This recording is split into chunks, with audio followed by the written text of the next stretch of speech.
Okay, everybody from the council chambers.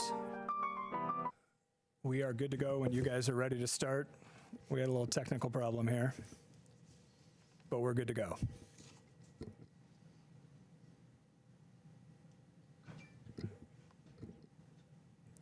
Sam, do you want to go ahead and start? Or do you want to confirm everybody's here first?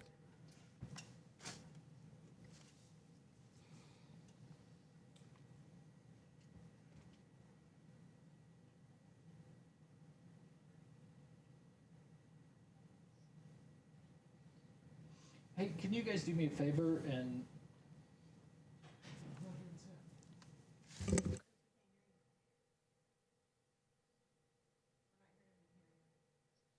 I know, I don't know what's going on.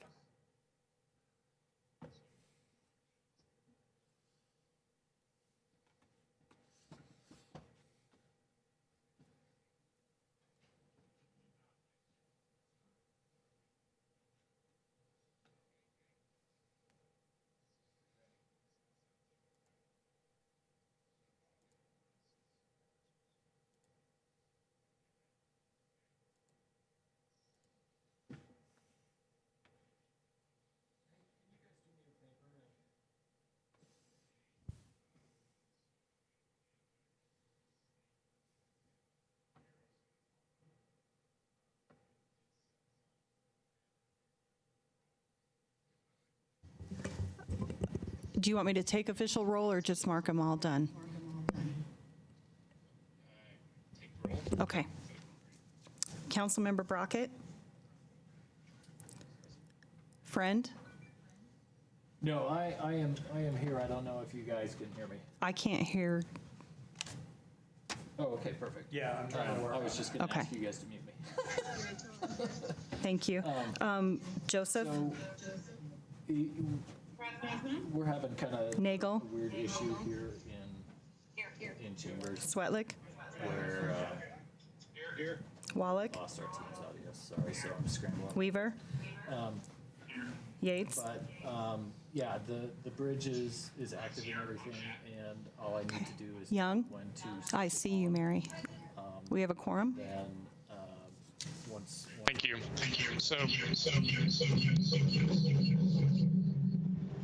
Okay, so I'm going to read a statement.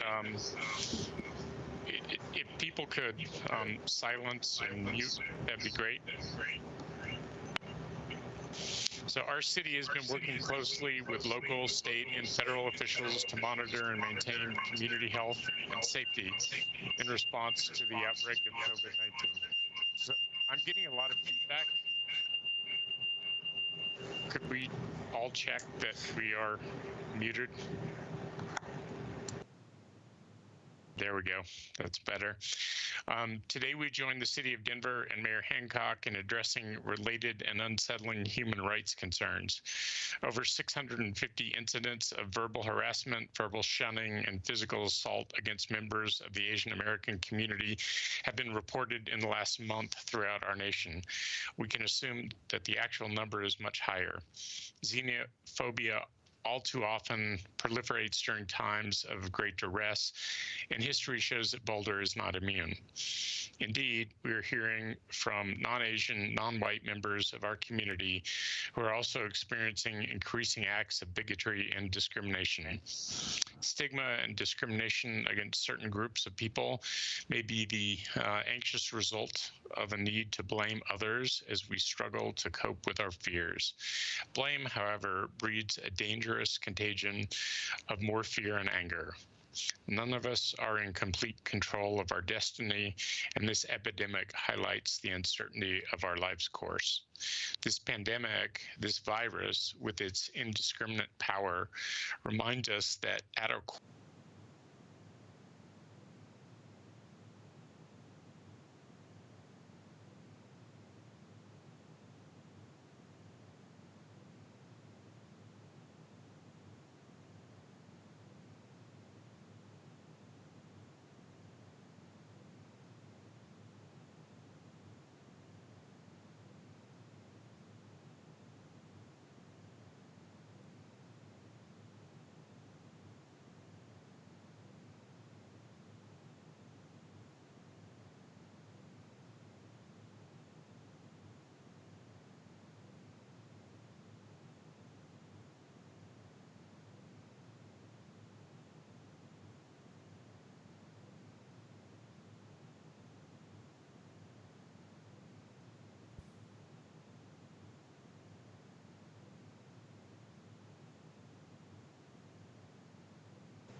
biases against a person's race, color, disability, religion, national origin, sexual orientation, or gender identity. Toward that end, the city has launched a portal, the Racial Equity webpage, to collect information on these incidents as you learn of them.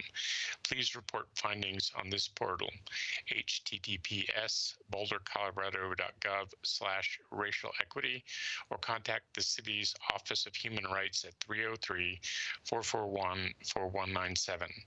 We are committed to putting the full weight of our city government behind prosecuting all violations to our human rights ordinances within our jurisdiction. This pandemic has revealed our mutual dependencies and our desperate need to work together. We will pull through this, but only with compassion, concern for others, and commitment to our mutual well-being. Boulder is no stranger to hard times. We're a resilient community that not only bounces back, but also bounces forward. We are all in this together. Mary, would you like to follow up? Sure. So I will read a summary of the same statement in Spanish. El gobierno de nuestra ciudad está trabajando conjuntamente con oficiales locales, estatales y federales para monitorear y mantener la salud y seguridad de nuestra comunidad frente al brote de COVID-19. En el último mes se han reportado más de 650 casos de acoso, rechazo verbal y agresión física en contra de la comunidad asiático-americana en distintas partes del país. Podemos asumir que el número de incidentes es aún más alto. La xenofobia muchas veces se multiplica durante tiempos difíciles y la historia nos dice que Boulder no es la excepción. De hecho, sabemos que personas en nuestra comunidad que no son ni asiáticas ni blancas están sufriendo de ataques cada vez más frecuentes de intolerancia y discriminación. Nuestra comunidad tiene una larga trayectoria de tomar acción en forma de resoluciones y ordenanzas que reflejan nuestro compromiso con la salud, seguridad, dignidad y derechos humanos de todos los miembros de nuestra comunidad y de trabajar hacia un entorno equitativo y socialmente justo para todos, sin importar su raza, etnicidad, religión, género o estatus migratorio. Este compromiso es hoy aún más importante dada la xenofobia que la pandemia del COVID-19 ha inspirado. Queremos que se nos mantenga informados sobre incidentes de discriminación motivados por prejuicios contra la raza, color de piel, discapacidad, religión, origen nacional, orientación sexual o identidad de género de una persona. Con ese fin, el gobierno de la ciudad ha lanzado un portal en la página de web Equidad Racial para recopilar información sobre estos incidentes que ustedes pueden reportar. Por favor, utilicen este portal para hacer sus denuncias. bouldercolorado.gov/racial y equity, o comuníquense con la Oficina de Derechos Humanos de la ciudad al 303-441-4197. Esta pandemia ha revelado nuestra mutua dependencia y gran necesidad de trabajar juntos. De este saldremos adelante, pero solo con compasión, solidaridad por los demás y un compromiso a nuestro mutuo bienestar. Boulder no es ajeno a tiempos duros. Con esfuerzo y esperanza, todo se alcanza. Thank you, Mary. So I think we're on to our consent agenda.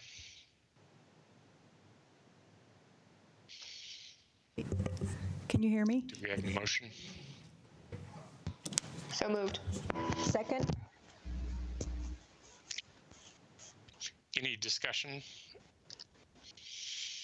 Okay. If anyone does not approve the consent agenda, speak up now. Okay, hearing no objection, we will have unanimous approval of the consent agenda.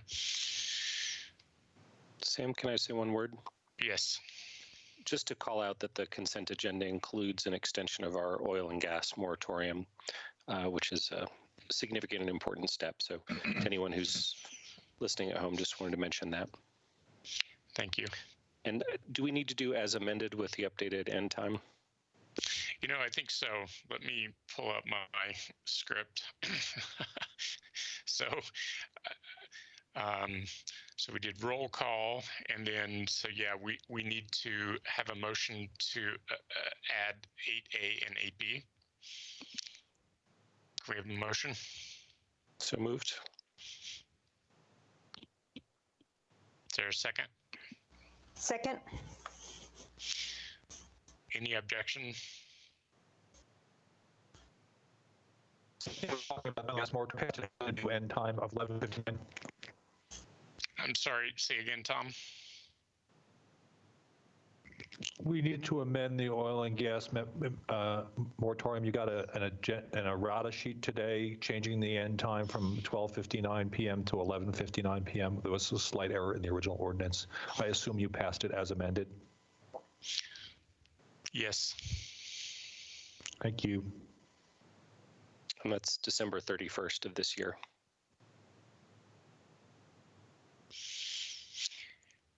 And then, Jane, I think we're ready for a COVID update. Yes, we are ready. And the first part of the COVID update is Jeff Zayak from Boulder County Public Health.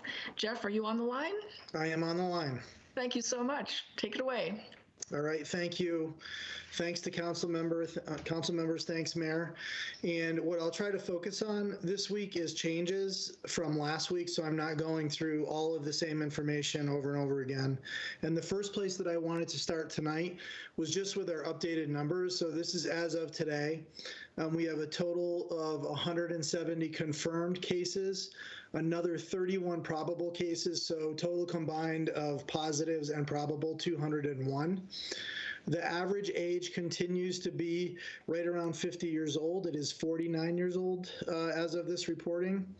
The total number of residents that are hospitalized are 51. The total number that are hospitalized under 60 are 17. The total number of people that have recovered are 97. And we have 23 pending disease investigations at this point. And unfortunately, we have 5 people who have deceased from the disease. I just wanted to add this week a little bit more data on what percentage of people are impacted by age from cases. So 1% are in the 0 to 9 year age range. 2.6% are in the 10 to 19-year-old range. 23.6% are 20 to 29-year-olds. 9.9% are 30 to 39-year-olds. 12% are 40 to 49-year-olds. 15.2% are 50 to 59. 16.2% are 60 to 69. 9.4% are 70 to 79 years of age, and 9.9% are 80 plus years old.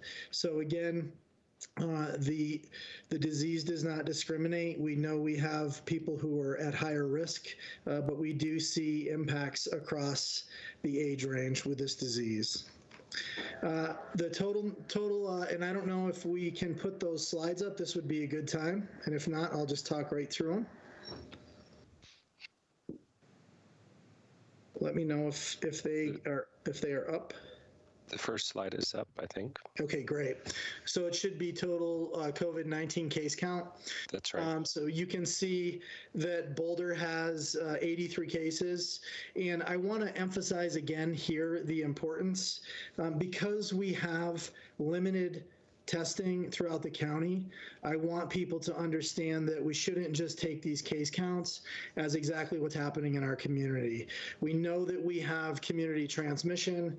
We have limited testing capacity still in the state of Colorado, although it is improving, and we're continuing to work on that. I'll give a little a little snippet of an update on that towards the end. And we need to assume that there is more people in the community positive than what we're seeing tested here. So it's an important thing to just keep reminding people that we don't have comprehensive testing. Therefore, we should be approaching all of these things like we have much more community-wide transmission than what we're seeing in these counts right here. The next slide, please. So in this slide, this is the Denver Metro COVID-19 cases by county. I'm not going to spend a ton of information here when we're talking about Denver Metro cases. It is the Denver Metro counties that you're seeing highlighted on the right, which is Adams, Arapahoe, Boulder, Broomfield, Denver, Douglas, and Jefferson counties. And you can see that Boulder is towards the lower proportion of that. Some of that is based obviously on the amount of people that meet the testing criteria, as well as population. Next slide, please. What we've been doing is looking at hospitalizations and the total number of people hospitalized. And what you're going to see right away, if you're paying close attention here, is that these numbers are not going to match the numbers that I just gave you. And that's because there is a lag time in identifying a hospitalized person through the state disease system being identified as COVID positive. So there is going to be a delay in that. But what I wanted to really call your attention to here is that you'll see at the top of each of these that we're starting to see a little bit of a plateau. And there's, as you've probably, if you followed the national news, there's all kinds of models about where we are at in the peak. Clearly, we've gone through a peak process here, and we're closely watching. Is this plateau that we're seeing on these hospitalizations going to continue, or are we going to expect to see another peak? And really, the only way to know that for sure is to continue to watch our data. So we'll continue to watch our data across the metro region and follow if we think we actually have a plateau or not. And I'll be able to report back on this next week when I come as well. The other thing I would mention to you is we have something called syndromic surveillance, where we have real-time data being reported from hospitals across the entire state at this point, I believe. And when we looked at the syndromic surveillance data, it is also indicating a downward trend of COVID-like illnesses.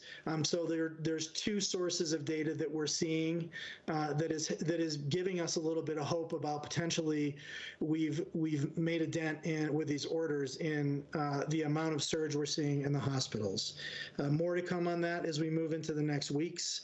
And I want to talk here about, we are getting a lot of questions about why is it that we're hearing from experts one thing one week and then another thing the next week. And I think I've mentioned this in previous council meetings, but this is really difficult to predict, as you've probably seen. The best experts in the nation get changing information about this virus on a weekly basis. These models are really evaluated multiple times. You see when one day we think we're going to see one thing and the next day we find out that we're seeing something different, and it's really difficult to make these predictions.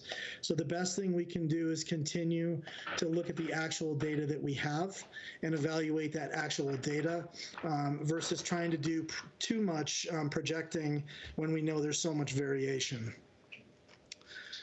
The other thing that I wanted to do is just again remind all of us about the characteristics of why this virus is concerning to us and what we've seen change since I last talked to you. Again, it can affect people across the age spectrum, as you just heard. We've also learned and know that people are spreading the disease when they're asymptomatic, which makes it more difficult for the disease to be controlled. We've learned in the last week that that the droplets can be spread further than were initially thought. And that has been what's been driving the change in the mask recommendations that you saw both from the Centers for Disease Control this last week, as well as from the governor's office. And what they've done is they've made recommendations that the general public now uses cotton or a cotton blend type mask or face covering. And it's really important for people to hear that it is not, we do not want people to go out and buy medical masks. Do not buy N95s, do not buy surgical masks, because it is going to continue to deplete those supplies from people in the healthcare system, first responders who are with this disease every single day, and we don't want to create shortages there. If people want to, you can actually go to coloradomaskproject.com. I'm sorry, it's coloradomaskproject.com, and you can request a mask on that website. There is a multitude of sites out there, both from the Colorado Department of Public Health and Environment, as well as the Centers for Disease Control, that will instruct people if they want to make their own masks, homemade, how to do that. What's important to note that can be confusing for people is the cotton masks that are intended to be put on the general public are to stop you from spreading the disease to someone else. So I had talked about, we know that we can asymptomatically, so when we don't have symptoms, we can spread the disease to somebody else. And by putting on a mask, it stops those droplets from being spread as easily, and it can help prevent people from getting the disease. And that is, what we can't do is assume that that is going to solve the problem. It is equally as important that we wash our hands, that we make sure that we are not going out unless we absolutely have to. I'll talk a little bit more about that in a second. And if the outside of the mask is contaminated, if we touch the outside of the mask and then touch our eyes, our nose, our mouth, then we're just going to contaminate ourselves. So these are considered single-use items. They should be washed. And just because we're wearing a mask, we have to be really cautious and thoughtful about when that mask is on our face, not touching the front of that mask when we put it on or take it off, doing that from the very sides, and then making sure that we're washing our hands whenever that happens. So I don't want those masks to create a false sense of security. We obviously need to take the virus very seriously, as we've seen. And at the same time, I want to reinforce again that 80% of the people that contract this will have mild symptoms, and they're going to do just fine. 20% of the people that have contract this are going to have more serious symptoms, and we're still seeing fatality rates range between, again, 1 and 5%, depending on which country you're looking at. And probably, again, one of the most important things that we can do. So based on those slides that you saw earlier on, we think we are beginning to see some successes associated with a stay-home order. It is really important that we continue through the end of April, and the governor extended the stay-home orders to April 26th. So if we need to make sure that we are really being diligent about not going out unless we absolutely need to. If you are going to go out, please do wear something. If you don't have a mask, a homemade mask, or you can't get one online, then you can wear a bandana or something to cover your mouth and your nose will work. So please stay home as much as you can, because that's going to make the biggest difference. If we're not within the distance that virus can spread, then that virus can't transmit. So staying home is really, really important. I want to continue to emphasize that. I'm also going to mention that we've had some challenges in the last couple weeks with trails specifically. My ask of people is that please try to exercise around your own neighborhoods. If we can stay around our own neighborhoods, we are going to take pressure off the trail system. Unfortunately, we are seeing a lot of trail use in a lot of places. Or if you absolutely have to go to a trail, if you're pulling up to a trail and you're seeing a parking lot full of cars, please go to another trail and find another trail that is not so busy. So we're asking people to make sure that they are paying attention to that, because we are having some issues in places. As I had mentioned last week, and I just want to highlight again, when those orders are lifted, we have to have a few things in place in order for us to continue to control the spread of the disease. in Colorado. And those things are, again, testing. We need to have enhanced testing so that we are able to test more people to determine where the disease is present. And we are increasing testing. It is happening. We're continuing to focus on that at a statewide level with the Colorado Department of Public Health and Environment, and our Metro folks that are listed on those slides are all actively involved in that. We also have to have the workforce available to contain the virus. So when we find people who are positive, making sure that they are isolating and quarantining depending on the situation, and that we are able to do those follow-up contact investigations. Again, we're holding the surge down. We want to be able to control the virus after those orders are lifted in order for us to not have another surge or spike.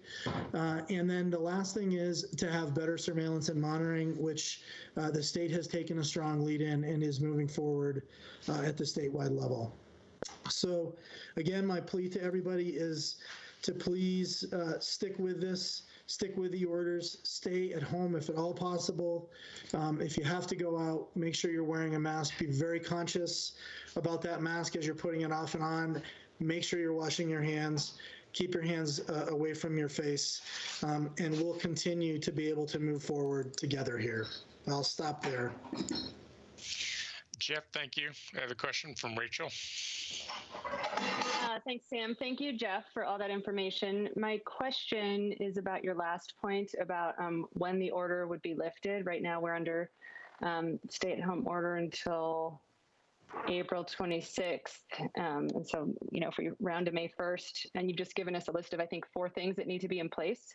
And as we're looking at things like possible trail closures and some health and safety measures that we might look at tonight, I'm wondering, is there an approximate estimate for when we would expect the orders to realistically be lifted, or how long we will be needing to social distance by 6 feet at places like trails and wear masks? I understand April 26th is the official date right now, but as we're sort of trying to visualize, are we really in a 2 to 3 week crunch here? And then May 1st, I can't imagine everybody's running outside and mixing up together again. So can you give us any information? Yeah, absolutely. Thank you. I appreciate that question. So a couple things. Number one, we are probably in a new normal for quite a while, right? The thing that we don't know about this virus 100% is if we have any immunity to it and how long that immunity lasts.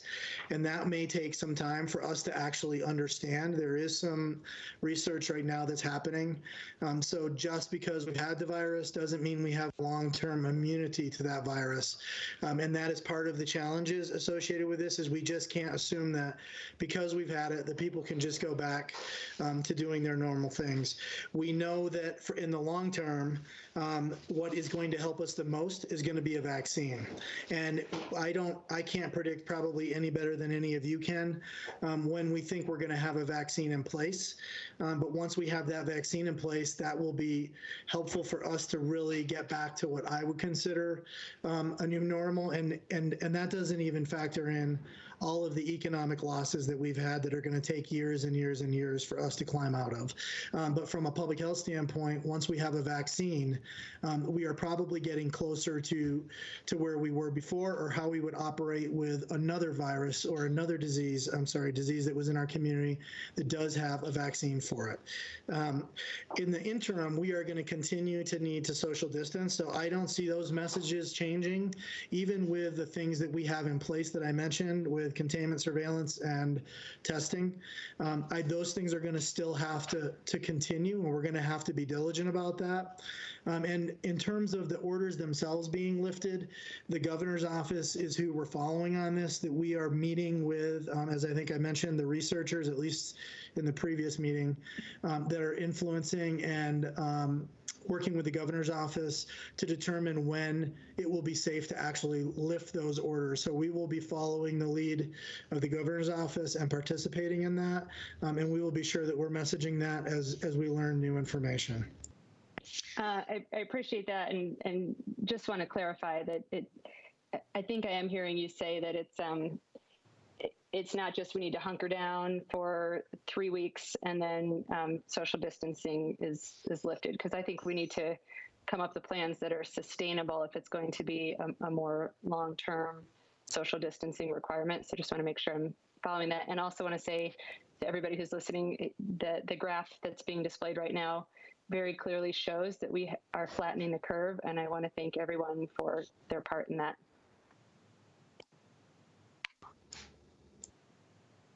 Okay, so Jeff, you have any feedback for Rachel?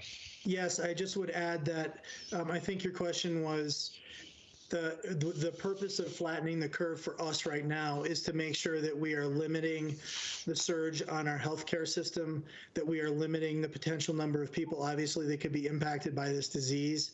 And if we don't lower it now, and I had talked last week about that R naught of 3, so one person infects 3 people, those 3 people infect 6 people, those 6 infect 9 people, the 9 infect 27, and so on. And what we want to do by flattening the curve is get that curve low enough so that it's below 1 and ideally 0. And then we control the spread of the vaccine after that by lifting the orders with containment, testing, surveillance, monitoring, those kinds of things. So we are going to have to continue to stay focused with this virus, at least in my perspective, until we have a vaccine in place. Great, thank you, Jeff. So I have Junie and then Mark and Mary. So Junie. Yeah, thank you. I think my question may be for Jane, or I'm not sure if it is for you, Jeff. I noticed that in one of your slides that you did provide us on the numbers for Boulder City. And I think my question, we talked about this the last time, last week, about whether that information is available to community members on the website. So it is available, I believe. I can, Jane, do you want me to answer from, we are working on, what we're doing right now is we're working on posting this information on the website. It is not available on the website, not all of these at this point. The information about the number of cases is, we will have rates associated with each of the municipalities and towns available on the website. That will be available this week. The information from the Metro Denver Partnership for Health, which is 2 of those slides, is not on the website at this point. The state website has pieces of this information, but not all this information compiled the same way that this is. Yeah, but I think what I was asking more, sorry for not being clear, was that whether we had it on our own COVID website, because I understand, you know, what's going on in other cities, but I thought for our own community, because again, we see, although, you know, Rachel just mentioned, oh, the curve is flattening, there's still a lot of people going out there and, you know, going on the trails and just walking around. So I'm just thinking, you know, if community members had access to know, okay, there are so many cases in Boulder, then I need to be slightly more careful. Again, you just talked about the surge. So that's what I was thinking, whether it's available on our own COVID website, and if that would be possible. So Okay, June, sorry about that, Jane. no worries, Jeff. So Jeff just provided us with a slide, and we can put that slide on our website. It is not currently there, but we can put it on. And then as the Public Health Department develops information that maybe is updated and, as Jeff explained, indicates the rate in each community, we can link to that on our website. But that, as Jeff said, won't be for a few more days. But this particular slide, yes, we can put it on our website. Thank you. Sure. Great, and then I've got Mark and then Mary and Adam. Mark? Jeff, first, thank you for that briefing. It was very helpful. My question is, how are these numbers tracking against our resources in terms of available beds, ICU beds, our reserves of PPE, and respirators? I can pull that up in a second, unless Dr. Vissers prefers to answer that question. I could let you know similar to what I presented last week. But I'll see if Dr. Vissers wants to answer that. Sure. Are you able to hear me? Yes. Yes. Okay. We're doing well, and I would echo all the things that Jeff said. At least our perception is that we seem to be flattening the curve, and we continue to revise and enhance our contingency plan, and that includes PPE and other resources, ventilators, beds, personnel. We actually think we have now the capacity, if we really had to go up to 71 ICU beds at Boulder Community Health, which is a dramatic increase, and hopefully we never get close to that from what we have. But in terms of PPE and other things, we're doing pretty well. We've implemented a number of methods to conserve the use of it. We're sterilizing with ultraviolet light so people can reuse the N95s, and we're doing actually quite well, I think, compared to other organizations. Thanks for the question. No, thank you. Appreciate it. Okay, and then I have Mary. So this question is for Jeff. Thank you for the presentation and for making time for us on your weekly calendar. We really appreciate it. My question has to do with the potential for extending the stay-at-home orders. They're currently there until April 26th. And to what, there's that possibility, and that possibility will remain in place until we can get the proper containment, surveillance, and testing. Is that the way things would move? Yeah, I think I would not want to try to get in front of the governor's office on this one, nor do I know what the governor's exact thinking is on this. But we, like I said, we are tracking these data. We are also now among the Metro directors, along with the state, talking about what does it actually look like to lift an order from our perspective. So we will be having those discussions this week. As you can see, we're tracking certain data right now, but how the governor decides to lift those orders is not something I would speculate on. I could just tell you that we're very engaged, and that as we learn new information that can be shared with everyone, we will make sure we're bringing that back to you. Thank you, Jeff.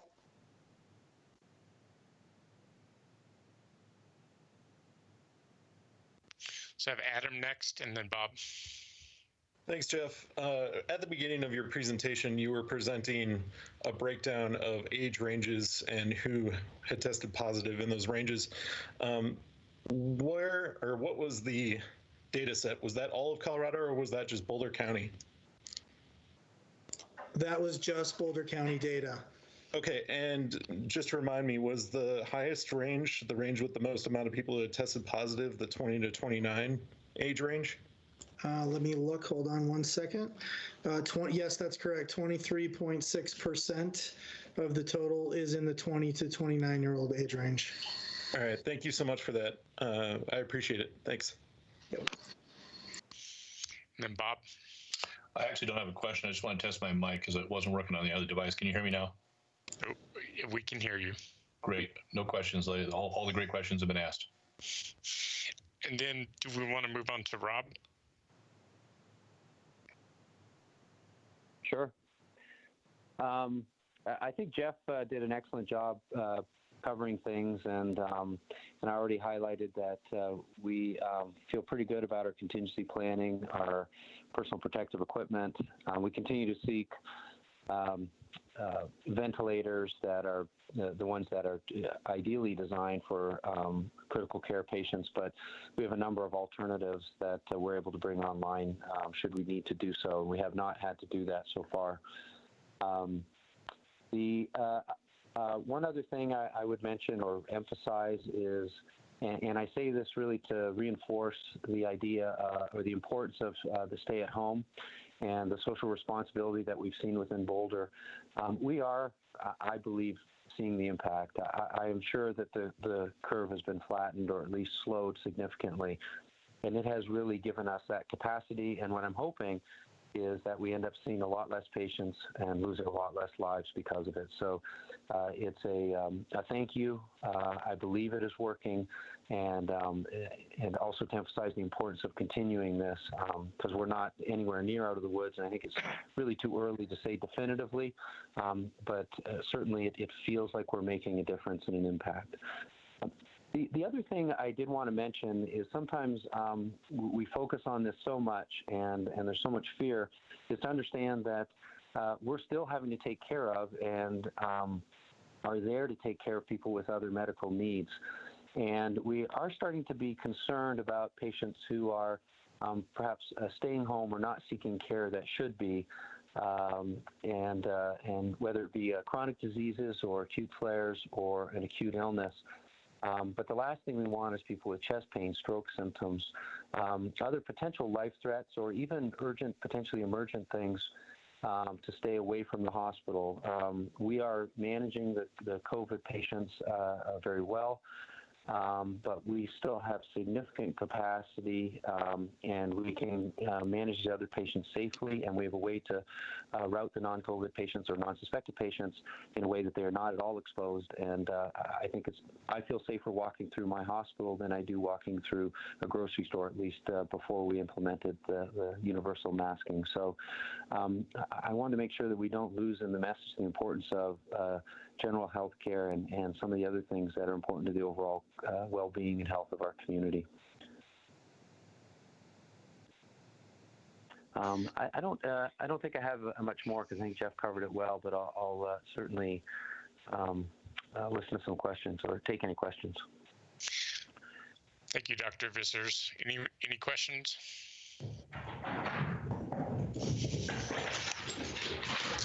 So I'm not seeing any.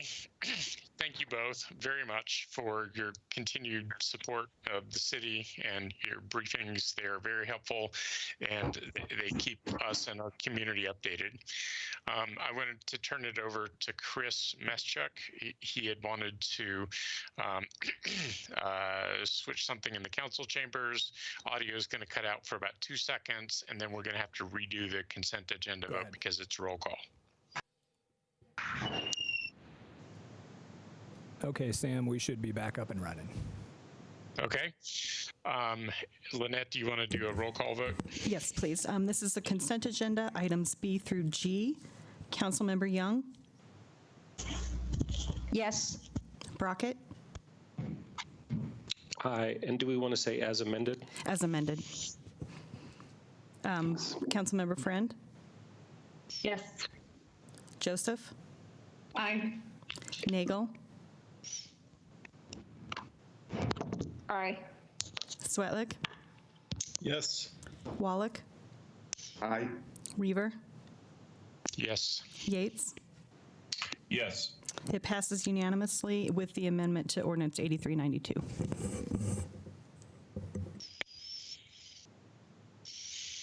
Very good. So Jane, just help me out here. Are we going to open comment at this point? No, we've still got the rest of the update from the city staff, and then the COVID response that council was going to enter into, and then open comment. Very good. Thank you. Great. So on to the next slide.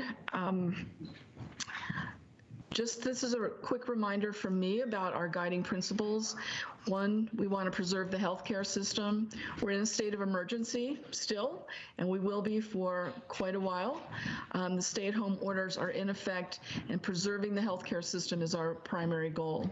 We also are ensuring continuity of government so that we can deliver essential services to our community, and we want to focus on equity at all times so that all community members are included. So on to the next slide. Just a quick update on what our essential services are. Could you go back, Chris? Law enforcement, which was both police and our open space rangers, all of whom are engaged every single day in really important work in our community, protecting us and making sure that people are following the rules. Fire and rescue, which is available day in and day out to help people. that are experiencing symptoms, water, wastewater, transportation, and we have a citywide COVID response team. So I just want to keep that in front of the community, that our real focus is on essential services and not on some of the other things that they may have seen. And certainly, Housing and Human Services is becoming quite an essential service for our community. So the next thing that we're going to do is turn this over to Yvette Bowden, who's going to start off talking about a legislative update and then onto the work that we're doing with the business community. And she'll be followed by Kurt Fernhaber, who'll give us an update on the human services and homeless impact that we're having right now. So Yvette. Thank you, Jane, and good evening, Council. Next slide. So with Carl Castillo's help and my friends in Human Services and other departments, we wanted to give the community an understanding of how some of these federal packages are coming through and why it's always not easy for us to give you a specific date or one application. This slide depicts what is true for CARES, but what is also true should there be a fourth package or any other federal legislation coming through at this time. The federal government is approving relief and recovery packages. They come through varied departments and divisions and agencies. Each one of those agencies or divisions has a different process for going through the applications. They also have different criteria for those programs, different uses for how the funds can be used, and certainly different timelines for funding distribution. We thought as a staff it'd be easier for the community to appreciate that they seem to be falling, at least at this point, into three buckets. Resources available for government, resources available for people, and then for business. So for government, we're seeing that at a state level in a relief package that I'll talk about in a second. There's also funding through existing programs like HUD and FEMA, and you're very familiar with those, but it's coming through existing programs with that criteria and that reporting strategy.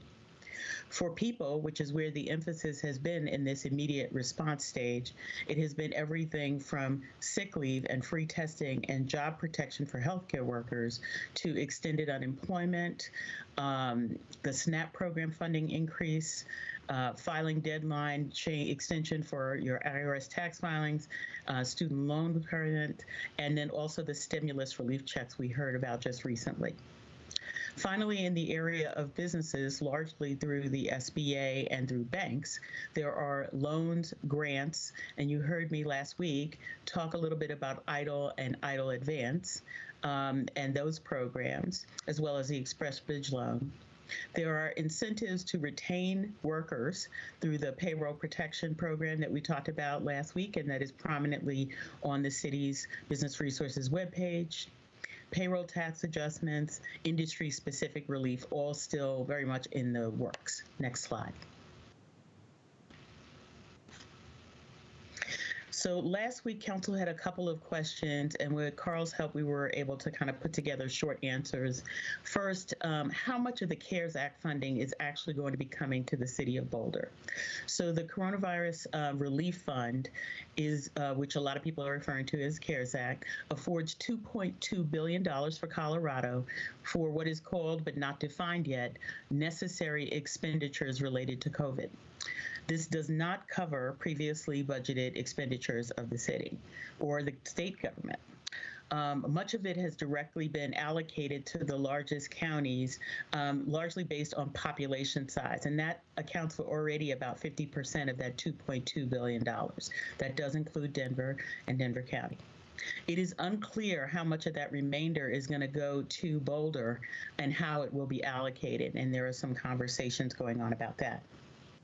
Last week after the council meeting, we got a couple of questions about what the city of Boulder could do to perhaps influence allocation under CARES or even looking forward toward a fourth stimulus package.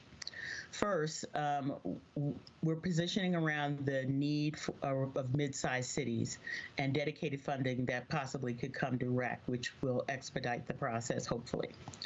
Requesting flexibility of uses. We know that there are gaps in this third stimulus package, and so addressing things like lack of lost sales tax revenue opportunity, delayed infrastructure projects, which we'll talk about in a minute, reimbursement of anything that the city should waive or delay, including penalties for ladies. To document and make the case for the coverage of those gaps in the community beyond the government, of course, and then suggesting extension for what is frankly becoming a longer recovery process, as we all imagined. So what can the city do also to start illustrating and documenting eligibility for any federal state programs? Our prior experience in the flood taught us about the importance of documentation. So we need to be documenting direct COVID-related expenses related to staff and resource allocation, tracking local jobs, unemployment, and economic impacts, both short and long term. And we're trying to cover some of that in the questionnaire that we launched last week. And then codifying efforts around infrastructure projects that were delayed or canceled. Next slide. So this is just a reminder slide. We want to make sure that people are aware of the resources that are available largely through the city's webpage that is right there on the side for individuals and families, which Human Services will cover in greater detail shortly. There's safety-related information on the webpage, needs assistance around food and healthcare and housing stability, job listings, and unemployment coverage information. For businesses, there's been a couple of additions. Of course, we want to always have an area where we're providing information on safe and emergency order compliant operations of your business if you're still open. We hope you are. Assistance for your impacted employees who we know you care about. And then financial assistance, which was the big call that we wanted to work on first. Eligibility, amount, and uses differ for programs, so I'm going to remind everybody. EIDL loans and grants. We have added to the city's business webpage a video from the SBDC, so thank you to the SBDC for showing people how to get through the application for the EIDL loan grant. Payroll protection program and loan processing, we've added yesterday morning, thank you again, to the Chamber and SBDC, a lender list of local banks that people can look to process PPP loan applications. So that information has been posted, and then express bridge loans. Next slide. I wanted to pause for a minute here and tell everybody about what's going on with the Boulder Business Response and Recovery Alliance, all the wonderful organizations on the right-hand side of this slide. So on April 1st, as we promised last week during the council meeting, we issued a very short business impact questionnaire. I can report today that we are over 1,100 responses already at a response rate of just about 21%. The close of the questionnaire is on April 10th. We will extend that if we feel that any particular area is underrepresented, but our partners are helping us do additional outreach there. And we will be reporting to council during your meeting of April 28th as part of your larger conversation. This week, we'll be continuing to work on key messaging, pushing the information on how to apply for EIDL and EIDL Advance. Coordinated outreach occurred last week to the lending institutions that resulted in the list on the webpage. There's great modeling being done, particularly by the Convention and Visitors Bureau around the anticipated recovery period duration, and we look forward to working with the university on that as well. Reviewing gaps in available support. We know that there is a lot of pain right now in the arts community, certain nonprofit organizations that are not otherwise eligible, and contractors. We'll be looking at providing input for stimulus package considerations. And there's a very important bullet here on the last portion, but I think I would like to turn it over to Mayor Weaver. I think you've got a talking point for that. I do, and thank you, Yvette, so much for all the hard work you're doing. You know, it is a tough time, and you are really supporting our business community. I want to, before we move on to questions from my fellow council members, I want to join with staff in acknowledging another significant outcome of the Boulder Business Response and Recovery Alliance work. Earlier this evening, the city joined with Zayo Corporation and the Caruso family in establishing a $250,000 challenge grant supporting Boulder's local businesses. The COVID-19 Small Business Relief Fund is seeded by $200,000 in city funding and a generous $50,000 gift from the Caruso family and Zayo. The fund was conceived by the Boulder Chamber and will be administered by the Community Foundation of Boulder County. With this gift, the city exceeds $500,000 in support of our local small business community, a start in our efforts to support the local economy and the business and workers we call neighbors. We should all be proud that this effort coincides with the human services impacts the city, its volunteers, and many nonprofit partners are making to support individuals and families. At times like this, no amount of local, state, or federal support can be enough. Nevertheless, we hope that the Challenge Grant gives encouragement to Boulder's small businesses and motivates those of us who are able to get involved in our community's recovery. So please expect more details in the news release, and join me in thanking Zayo, the Caruso family, and our Business Response and Recovery Alliance partners. Thank you all. Thank you, Sam. And with that, I'm available for any questions. Got it. And I see Aaron and then Mary. Yeah, thanks so much for that, Yvette. And that's exciting news about the Small Business Relief Fund. Thanks to everyone at the city and the chamber and the SAO and Caruso Foundation. Really appreciate that. It's a great supplement to our individual rent relief that the city is, rent relief for individuals that the city is working on as well. But question, Yvette, I know that some of the funding that has been designated so far that might go to the city or other municipalities, as I understand it, would only be for expenses directly related to COVID-19 response. Is that correct? That is our understanding at this point, but they have not we're expecting some guidance very soon about that. Gotcha. So I guess then the second part of my question probably is the same answer, which is, would something like this Small Business Relief Fund that we're just putting together and we're spending money on qualify for that kind of reimbursal? And I guess we're going to find out. Would probably we're going to find out, but we're certainly making the case, both through the questionnaire and through this effort, that these were things that were not expected or budgeted and are directly related to COVID. So we'll be making that case. That's great, because could be an opportunity for us, for the small businesses and also individuals, that if we're able to tap federal funding by directly supporting individuals and small businesses in our community, then that's a huge opportunity. So I look forward to hearing more about how that'll work out. Thank you.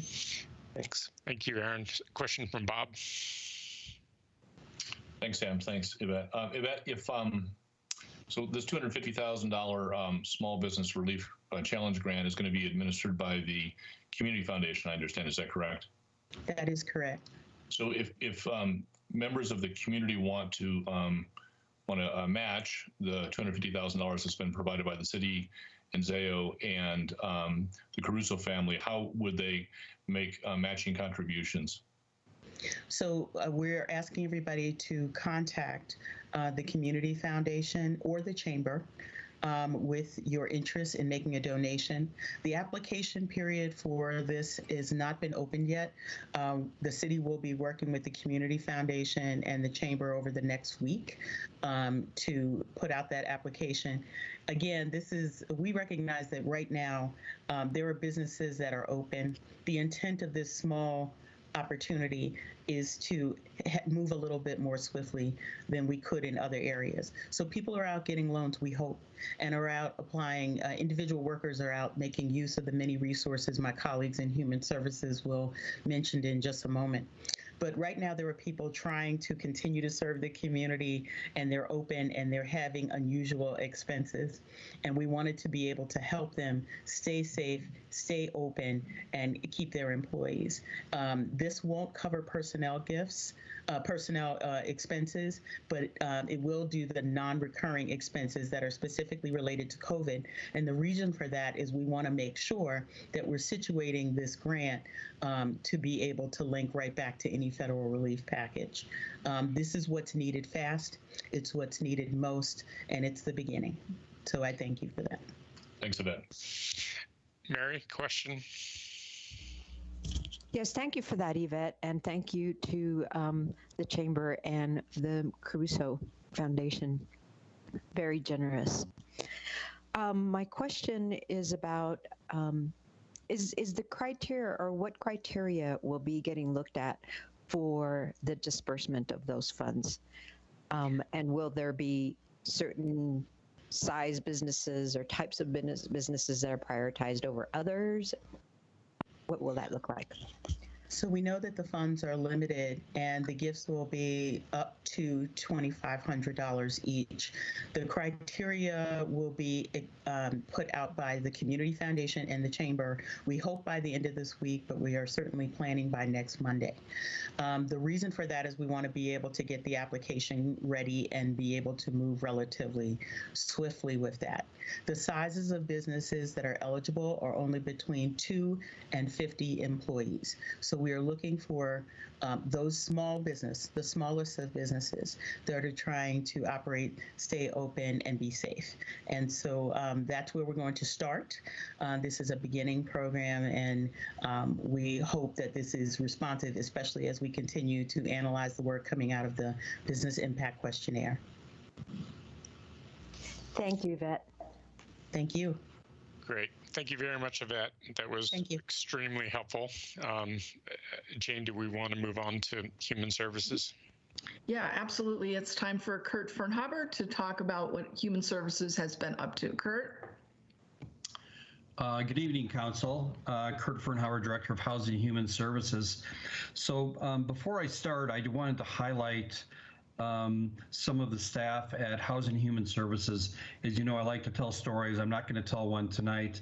However, I ask for people to tell me what they're doing and the individual impact their work is having on the community.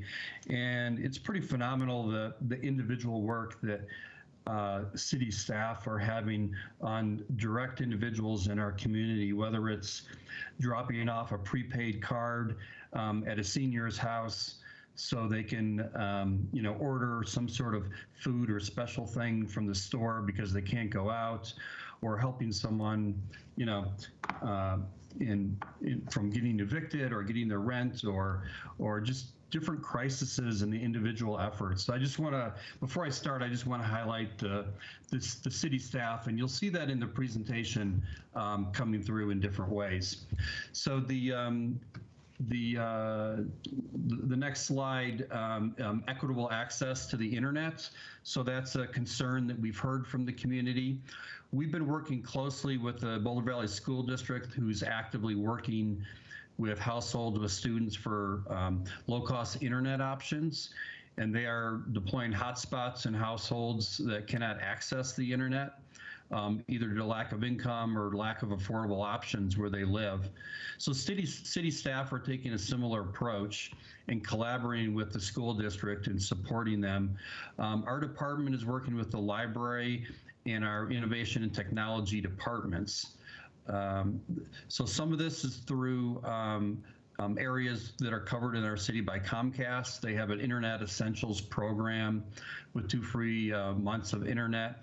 But we've also put in place 25 mobile hotspots that our IT department is assisted with.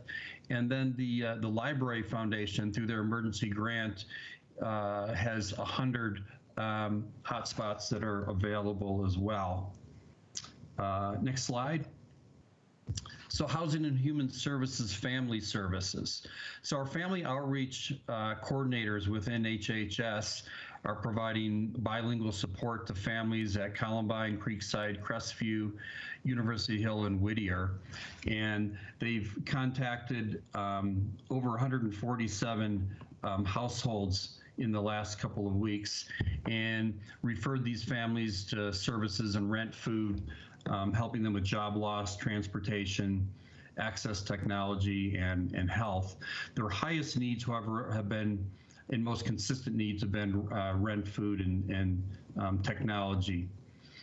And the FRS also works with a therapy team with mental health partners, and they have been providing through Skype and Zoom and over the phone counseling, mental health counseling for individuals and households as well. Next slide. So our HHS community mediation services, and we had a few questions about that last week. So they've responded to 43 calls recently, and just want to give you an overview of what those calls look like. So there was 12 calls for tenants unable to pay rent. They helped 8 tenants who were having to break their lease early and working with the landlords around that. There was 7 around health concerns. We worked with 5 individuals who had concerns with their roommates and social distancing, and also 5 for lease extensions and other things as well. In most cases, they've been resolved through light intervention with our CMS team. Most landlords have been reasonable and eventually willing to work with tenants. So the CMS team is also working with a similar program that's up in the city of Longmont. And we've also been working with the county. So we've broken up the county into different sections. So the Longmont team is taking certain geographic areas, and we're taking other geographic areas. So we're also supporting Louisville, Superior, Gun Barrel, and Nederland through our team. We've also had regular communication with the CU off-campus housing and BARA. And we're trying to align the sort of the communication strategies and messages to landlords. We've also updated the COVID website last week with all of these resources, again, as input from what we received last Tuesday. Next slide on manufactured housing. So as you're aware, the governor's office has put out direction around foreclosures and evictions and that sort of thing, and has encouraged waiving of fees until the end of April. So our city staff has reached out to mobile home communities and park owners with information and conversations about how to work with their tenants as we share connections with resources in the community. So all the market rate mobile home park owners in our city are waiving April late fees on rent and working with residents on payment plans for residents that have lost employment. However, residents will continue to receive notice of payments when they are behind. But this message is here for tenants who are having challenges to work with their landlords now and work out solutions. So we would encourage any tenants that are having these challenges to really reach out to the landlords, before it becomes a problem, and really work on solutions with their rent throughout the month. Next slide. So now we'll talk a little bit about the CARES Act and how it impacts some of our work. And I'm going to focus on sort of 2 areas. The first is the individuals and local governments, and specifically we'll be talking about the community development block grant funds. So these are the various buckets that the CARES Act sits in. So next slide. Let's see. So the the individual payments and rent supports.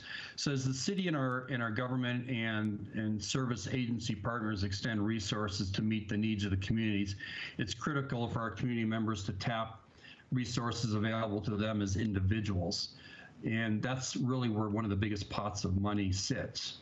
The CARES Act will be making one-time cash payments to individuals of $1,200 plus $500 per child. So payment dates are not set, but we're anticipating they'll start coming out the end of April. Also under the Colorado's, the CARES Act, providing unemployment payments. So Colorado unemployment benefits are normally a maximum of $618 per week. That amount is a formula based on wages, but the CARES Act will pay an extra $600 a week for the next 4 months. The CARES Act is also providing rental assistance protections to housing authorities to help renters safely remain in their homes. And sort of a note from BHP, Boulder Housing Partners, they're seeing about an 8 to 10% of their tenants who are anticipating challenges with meeting their rent obligations. That's similar to what we've seen with some of the other owners of our affordable housing properties as well. If residents have a loss of income due to COVID, their income calculation is reduced and the voucher portion is increased to cover the gap. Through the CARES Act, HUD is providing the funds to fill this gap. So those are the additional funds coming to housing authorities. BHP is not currently issuing new vouchers, and they actually don't have the authority to do that. That authority to add vouchers actually sits with HUD, and we get direction from HUD around that.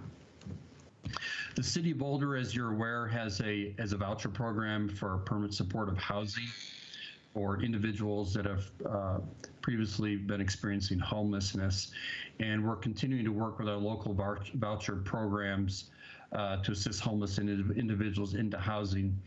But housing exits are being hampered by the challenges of leasing with this environment of COVID. All of our other PSH units and vouchers are at 100% capacity right now. And for anyone needing to maintain housing, these supports will be critical for individuals to use these supports. Next slide. So the CARES Act and local government, so that runs through CDBG, Community Development Block Grants, and our our Housing and Human Services Department within the city is the lead agency of the Boulder and Broomfield Home Consortium, and we're an entitlement community that receives CDBG funds directly from HUD. CDBG funds are HUD funds specific to serving low and moderate income individuals and families. And so to ensure compliance,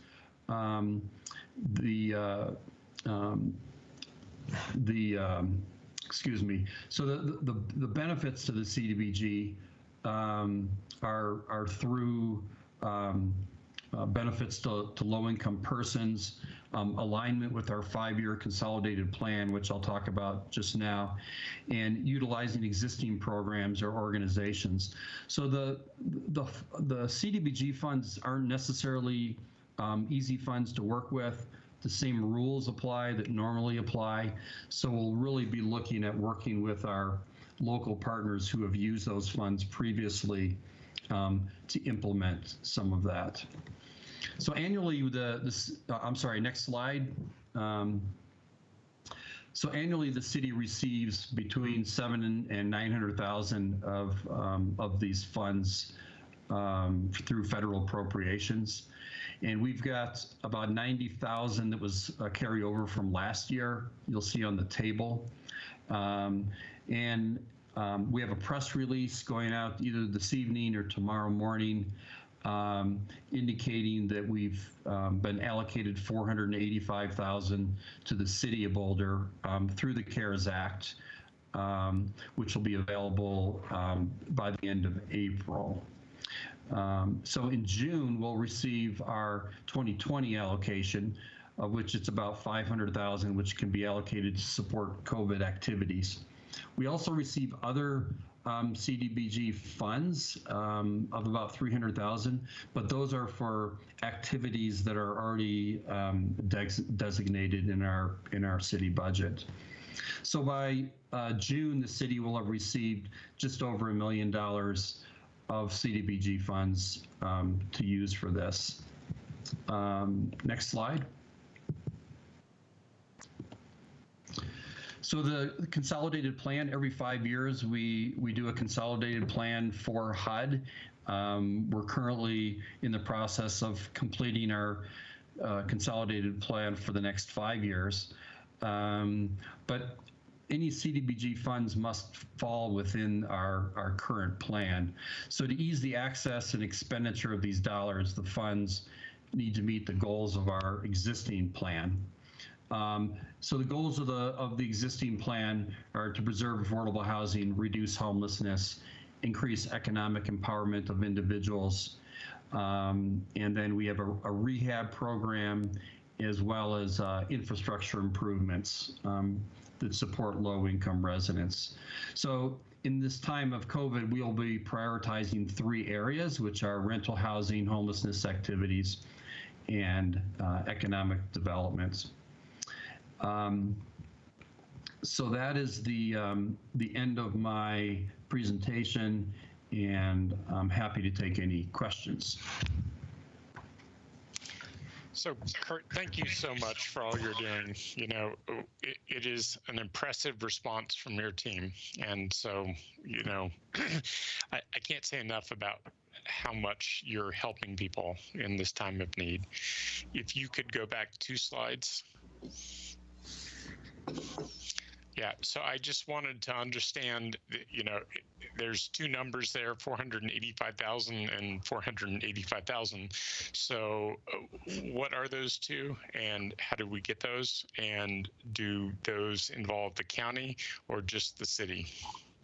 Yeah, so all of these funds allocated here are just the city. And let me go down to the 3rd row where it says 2020 485,000 coming to us in June. So that was already part of our annual award. That's an amount of money that has not been allocated to a particular activity in our community for 2020. And so therefore it's open to be spent on COVID activities. If you go to the middle row, that 485,000, we just received a letter yesterday from HUD indicating that that's the amount that we'll be receiving through the CARES Act, through our CDBG infrastructure, and that will also support COVID activities in our community. I see. So that's all city money. So yes. Mary has a question. Yes, I do. Thank you, Kurt. And I too immensely appreciate all of the work that you and your staff team and the collaborators are doing. We're just so lucky to have everyone in this town. My first question has to do with how you started out your presentation, commending the staff members that are going out and having one-on-one contact with residents. And I've known them to do that since before COVID, so I appreciate that very much. I was interested in knowing if there's any way that council members could participate in that kind of one-on-one service or delivery of some sort. So that's my first question. I have several others, but if you want to take that one, that'd be great. So I don't know how to answer that question. I think I would want to talk about that with my team to understand the best way to add value there. I'm actually really thankful for that question. we've had a lot of, and I'm also not sure if I missed a couple of slides. I was anticipating 2 slides on our COVID Recovery Center as well. I'm not sure if those were in there because I was looking at my notes.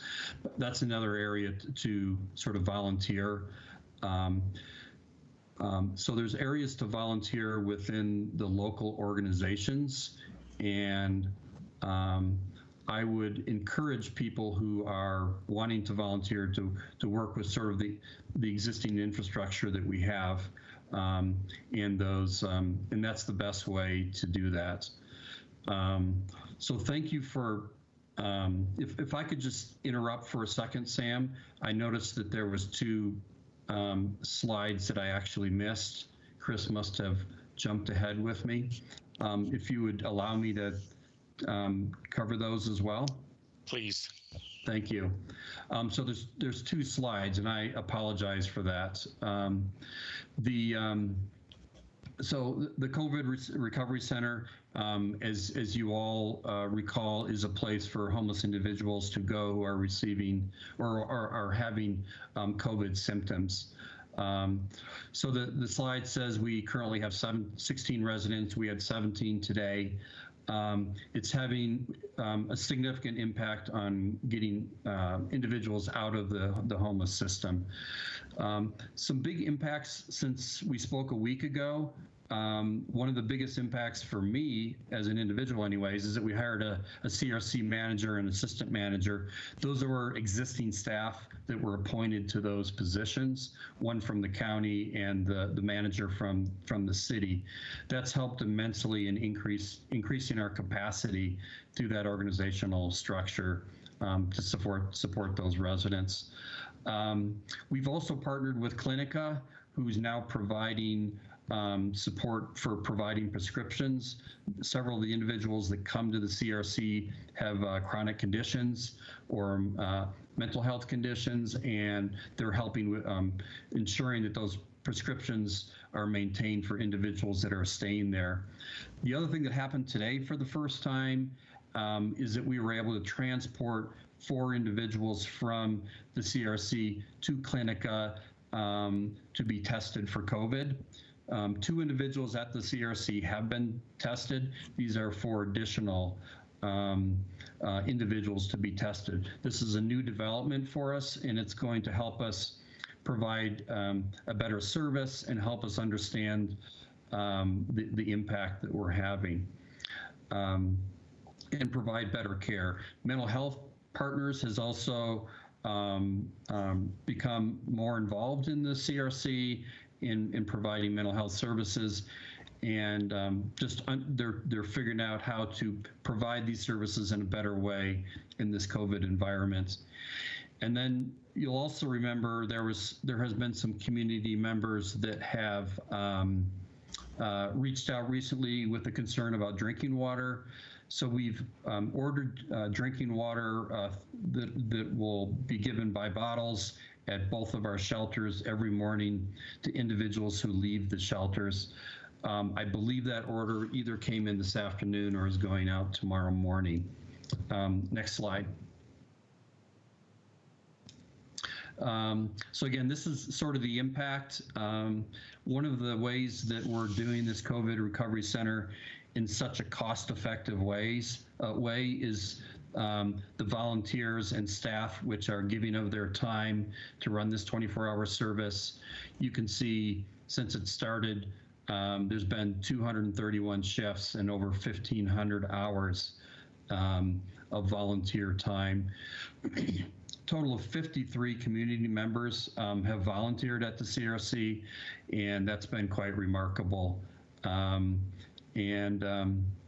Last Tuesday, you'll remember that I spoke about that we were increasing the capacity of the driving, and so we've been able to collect individuals throughout a 24-hour period as they become highlighted with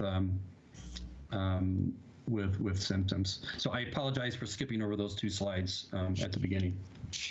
Kurt, no problem. And I just want to say thank you to all the community members who are volunteering their time. It's incredible what our community is stepping up to. And thank you, Kurt, and for all your staff work. Any questions? So I had some more questions. I don't have any about these two slides. Go ahead. Okay. So thank you for that, Kurt, and I appreciate that the criteria of adding value. Yes, I don't think that it should be done and create a further burden. So adding value is key. And so, Mary, could I ask you a favor? Could you turn your video on? We've had a request from people in the community that they'd love to see people. Okay, sure. So my next question has to do with the hotspots. If somebody in the community is wanting a hotspot and they aren't, excuse me, connected with Boulder Valley School District, how would they go about that? Very good question. So first, let me say that our Brenda Rittenauer, our neighborhood liaison, has been working very closely with neighborhoods that we've identified who have a need for a hotspot. And Crystal Launder has been working very closely with the mobile home park communities, identifying where those areas are as well, and working very closely with those communities. So I'd start by saying there's been a lot of outreach already with those areas. It started primarily through the school district as the priority for giving connections to children. So I would ask individuals to reach out to our neighborhood liaison, Brenda Rittenauer, and she's sort of coordinating that with Crystal. Great, thank you. And are there qualifying requirements for that? Or just lack of access? Is that one of the criteria? Yeah, I mean, we're looking for lack of access, but we're primarily looking in communities and households of lower incomes. Okay, thank you. And then I was just wondering if you might say a little bit more about the mobile home owner lease amendment that was released last week, and how that can help mobile home owners. Are you, which lease amendment are you referring to? There was a lease amendment, and I'd have to go back and look at my my email and figure out. It was the one. It was released. Well, Crystal found out about it on Friday. Excuse me, and then Herman translated it into Spanish that same morning. But I don't remember exactly what that was. I believe it was the one regarding the late fees. So I will have to get back to you on that. I don't recall the details of that, but we can put that on Hotline tomorrow as well. That'd be great. Thank you. Yep. And I have my final question also has to do with mobile home owners and what recourse. Now you mentioned that staff has been having conversations with the mobile home park owners and that they're cooperating. And if people have are encountering issues with the park owners, what is their recourse? They should reach out to our community mediation team, which is on our COVID website. And we have already been in conversations with all of the owners and management of the mobile home parks. So we are working to help find solutions with park owners. But hopefully the park owners have set an approach of willingness to work with residents. Thank you very much, Kurt. Yep. Great. Anyone else with questions? No. Thank you, Kurt. Very, very impressive work you're doing. Thank you.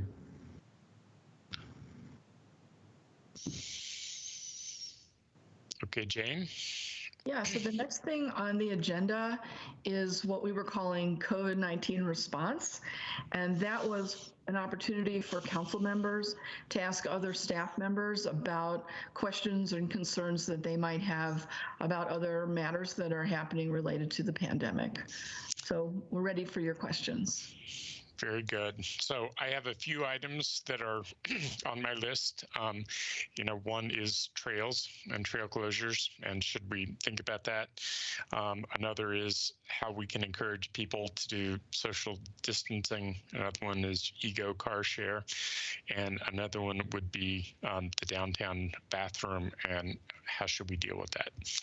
So I'm going to open it up to other council members. I just thought I would put those out there because I've heard those from other council members. Mark?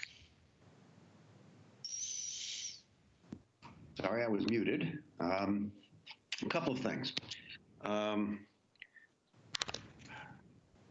It's advised that we wear masks when we go outside, but because of the unavoidable presence of other people and proximity of other people, can we require the use of masks at grocery stores? And would that make any sense? Yeah, it makes sense. I don't know the answer to that question. Tom, can you help? Sure. There's no requirement right now under the state law that you wear masks at grocery stores. I suppose we could issue an order. It would probably be advisory at best. I'm not sure how we would enforce it, Mark. And I'm generally not enthusiastic about creating something that would be that difficult to enforce. Well, I have another comment that relates again to enforcement. I know we have a predisposition to education as opposed to stronger methods of ensuring compliance with social distancing and such, but I think we've all seen a couple of these videos of what's going on the Hill. Parties on front lawns, no regard for social distancing at all, nobody wearing a mask. And at some point, I guess you have to ask the question, is it time for us to be a little less educational and a little more prescriptive? And if the answer is no, I'm going to suggest that the next time I'm pulled over for speeding on Broadway, I'm going to want an educational lecture as opposed to a ticket. I just think we're getting to a point where people are doing things that are damaging to our population and jeopardizing the health of others, and we may need to take a different look at it. So, Mark, first of all, let me advise you not to go speeding on Broadway. That's not a healthy thing to be doing in any circumstance. We have a long experience. So there's a couple of issues with enforcement as opposed to education. First, in my experience, education works better for the vast majority of people. Yes, most police officers, they'll tell you that as well. I have been more compliant, I'll tell you, when I've been stopped for speeding and the officer says, look, I'm not going to give you a ticket today, just behave better, than when I get a ticket. My personal experience is that we had an experience with the Bear Trash Ordinance. When we first enacted it, we had an educational program. And council, in a speech very similar to what you just said, told us that we had to have strict enforcement. And we objected, but we went ahead and did it. Within 6 months, people were screaming about the strict enforcement. And we had a different council asking us why we were doing strict enforcement. The police will tell you that it's much more effective to do education than enforcement. The second point is right now, we don't really have any jail capacity. We don't have. So writing tickets would probably undermine compliance.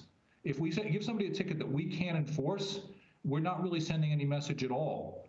And then the last thing, the parties on the Hill, the police are doing what they can to cut those back.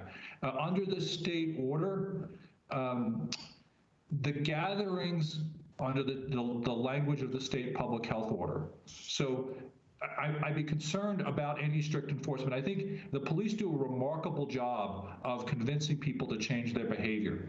And I think we've seen a high level of compliance in the city based on what the police are doing right now. And yes, there are always going to be exceptions. And the challenge is putting those in the context of the high number of people who are actually complying with these requirements. Okay, so Mark, if I could, I'd like to let Rachel jump in and then Adam, and then we'll keep going on this because I think this is going to be a theme for a bit. So Rachel? Hi, I think you maybe skipped Aaron. I want to. Well, I just want to make sure. We're going thematic. So I actually have a lot of thoughts on the issues that you raised, Sam, and in response to Mark, but I have a question. Are we basically just putting the issues out right now to see what we are going to talk about and what we want to ask staff about, or are we having a discussion? So I feel like we should have a discussion. And so, I put a few issues out, and Jane, I think, got those. And so I think right now we're on hill parties.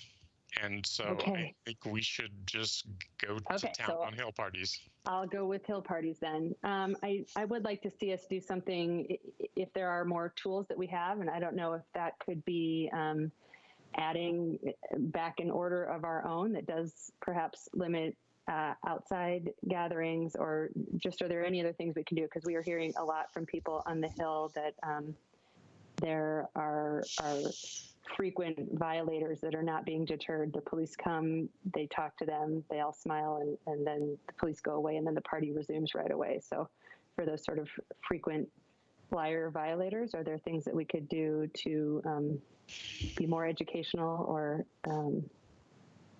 get better social distancing? Because I do imagine that it's very frustrating for the neighbors to maybe feel like they are in increased harm's way because the virus is spreading right in their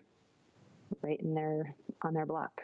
So could Carrie Weinheimer, our interim police chief, jump in and explain what we are doing? Sure. Good evening, Council. Carrie Weinheimer, interim chief. Thanks, Carrie. First, I'd like to add a little bit of context to this discussion. So in March, we handled an entire amount of 25 noise complaints, which noise complaints are primarily the dispatch category that loud parties go into. So far this month, up through today, we've handled over 60.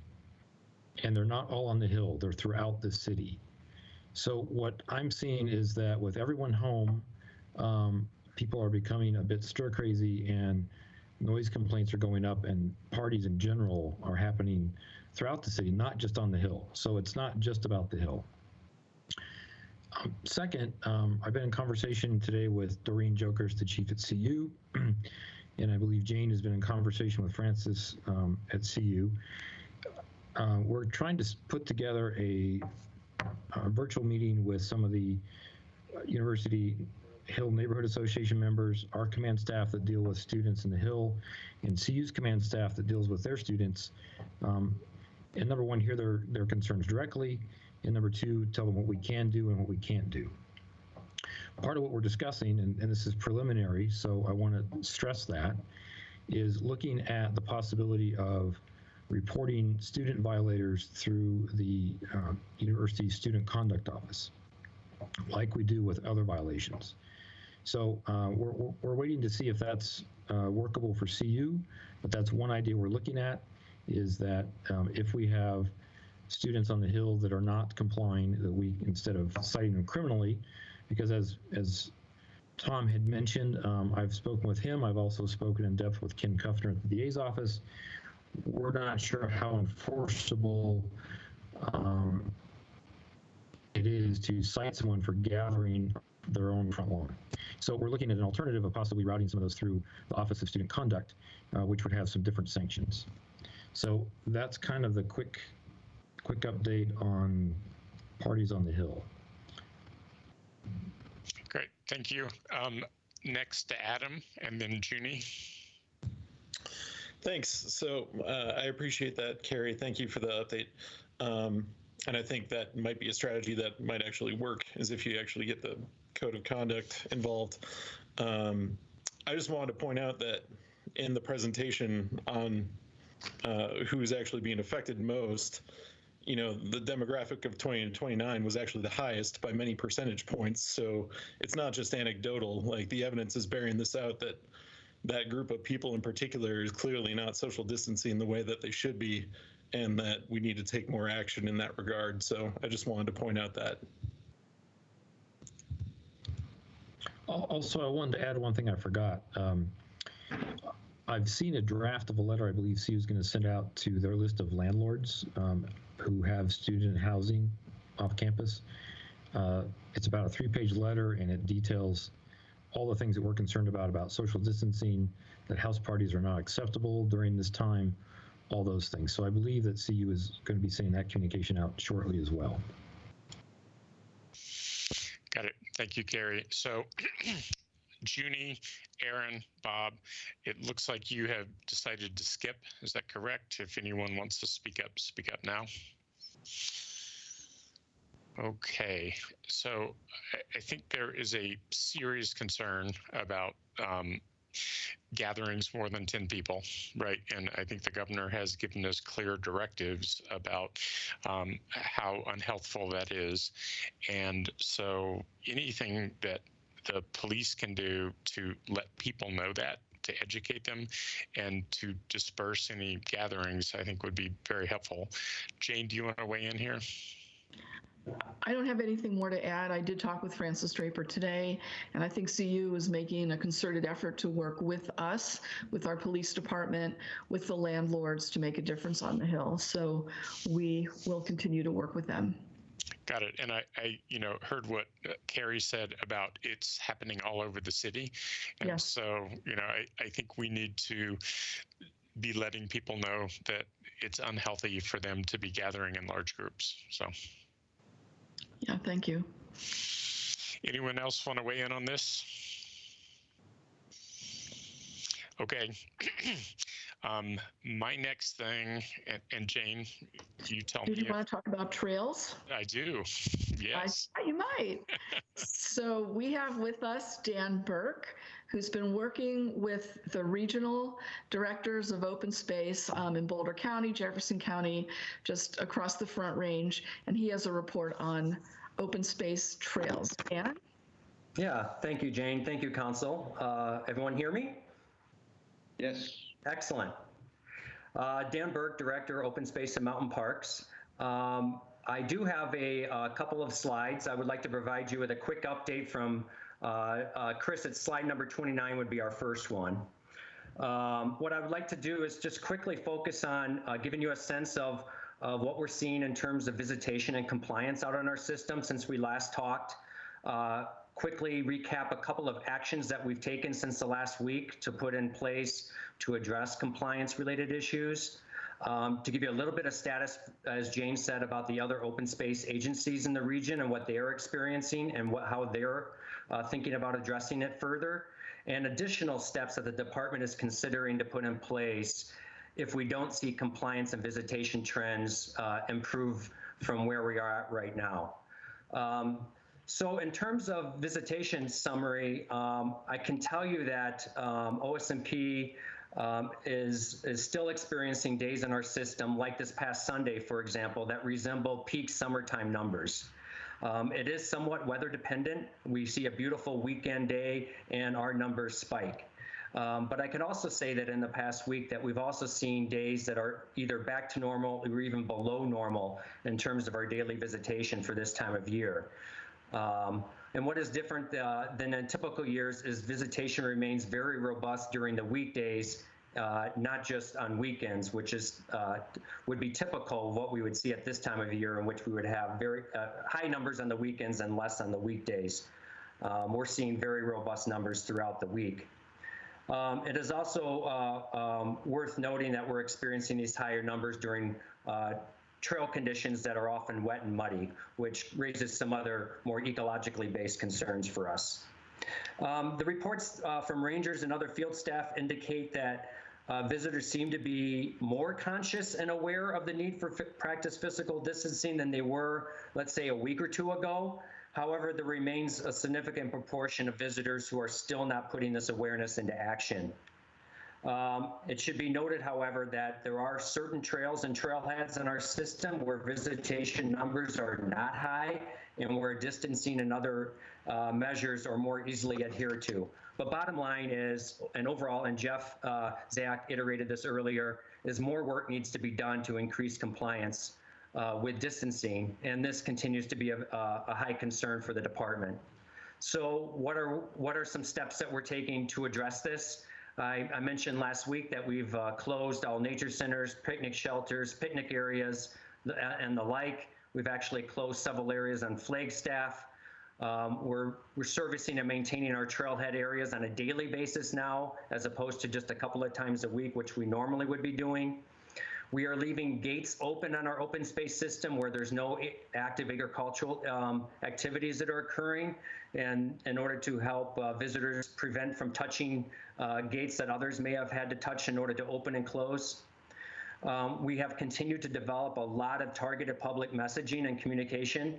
In fact, over the past few days, some of the things that we're doing and have done is that we have been able to identify and secure and now strategically deployed variable messaging boards. Those are the signs you see along the roadways. There are 4 now out in our system, and 2 more are going to be deployed in the next couple of days. And those are messages aimed at social distancing and avoiding crowds and staying home. We have updated our osmptrails.org web map to include information on OSMP and other city trails that are 6 feet wide or more, and information where visitors can go to find out use statistics for trails if they're looking for less visited, less busy trails. We have put those type of information now on our osmptrails.org web map so to assist people who are seeking to avoid crowded areas. And we have placed 24 large signs out on our busiest trails, emphasizing the need to practice distancing and other measures, and about a dozen more of these A-frame signs, if you will, out on our trails are on their way at these busy sites. The other significant thing that we've done just the past couple of days is we have trained and we've actually began deploying this weekend uniformed outreach and education staff at our busiest trails and trailheads to help get messaging out on how to safely and responsibly visit open space. We're expecting that when these new crews are fully trained and deployed, that we'll have about 150 to 250 additional staff hours out on the system to assist our rangers in getting the word out and to see if we can increase compliance levels. And I should note, and a big plug into our another department, our Community Vitality Department, we are currently having some of their staff collaborating with our rangers to help in managing parking issues. We're very much aware of some of the crowded and congested areas in terms of parking in our neighborhoods near access points and illegal spots next to trailheads. And with the help of Community Vitality, which started just a couple of days ago, we are enforcing and especially the illegal parking areas, and look forward to more partnership with Community Vitality to help us in that regards. So next slide. Just want to put Jane mentioned that I'm in daily communications with our regional open space peers. Talk to our directors on a daily basis to see what they're seeing. All of these same systems are reporting high visitation levels at most of their trails and trailheads, although it's not uniform throughout these systems. They are all right now, just like we are, identifying and talking about additional measures that they can put in place to increase compliance and possibly to help reduce visitation levels at certain sites on their systems. All 4 agencies really continue to express the need to continue to work collaboratively on a daily basis and to be consistent in how we're messaging things. And also, if we make any management changes, that we make sure we give each other a heads up, because we know that any changes that one person or that one agency makes is going to affect another, especially if we start talking about either partial or full closures of a system. If that's not done in uniform or consistency, what that will do is we'll disperse people from one system and put them right onto another system, thus exasperating the problem on a regional basis, even though it may help with a very particular site. So those regional collaborations and communications will continue. And I just want to mention that open space staff is also in close daily collaboration and consultation with our city's parks and rec staff for these very same reasons, messaging and communications being a big point where we are trying to be uniform in our approach. Next slide, Chris, and this is my final slide, and I can then take questions. So have we done enough? And that's really hard to say at this point. Right now, what we're seeing in terms of compliance is there is not enough compliance on our system at certain locations. But I would also say some of these enhanced measures have only been put in place for a couple of days now. So it'd be interesting to see as the next couple of days go on whether or not we continue to see more compliance on our system. But having said that, we're in the midst of identifying additional measures that we could take and put into our toolbox. And I just wanted to daylight some of these that we are thinking about that could be put in place if we continue to see trends that are not going in the right direction. First is still an educational approach, but we can deploy much more direct targeted messaging at very specific locations that just don't talk about keep your distance, but actually are messaging in order to discourage use at that particular location. So we have come up with ways and locations where we might be able to employ this direct messaging. There's also at very select high visitation trailheads, there is the option of actually reducing capacity at select trailheads, which will help reduce visitor numbers. For some locations where we might try this, we would need to work collaboratively with Community Vitality and perhaps others to enact and enforce temporary street parking restrictions. Because what might happen is if we restrict parking at a particular trailhead, we just don't want those cars to go somewhere else in our system, especially into our neighborhoods, and exasperate access points that are in our neighborhoods. So while we think this would have the effect of reducing visitation at certain of these high-level sites, we really would need to be cognizant that we're not just transferring a problem from one area to another. But we do feel like there's some opportunities here to look at reducing capacity at some of our trailheads, which would then reduce numbers. Some of the more innovative type of actions that we're considering is weekend closures at targeted locations. As many of you know, we have muddy trail closures. So if we have conditions that are not good, we have a number of locations in which we actually do close when we have muddy trails. And we could look at a similar type of program, but that this would not be put in place for muddy trails. It would be put in place and maybe in all weather seasons. But we could look at closing select locations down on weekends where we tend to have that high spike and where those high visitation numbers happen and where distancing does become a concern. So again, we've looked at some of these areas where that might be effective and where we might want to give that a try. But again, we want to be careful that there wouldn't be any sort of unintended consequences in terms of putting those same people somewhere else on our system. We could require dogs to always be on leash. So in essence, suspending our voice and sight program. There's a number of different possible benefits from doing so, from on the trail. Dogs that are off leash can attract and sort of cause social distancing issues.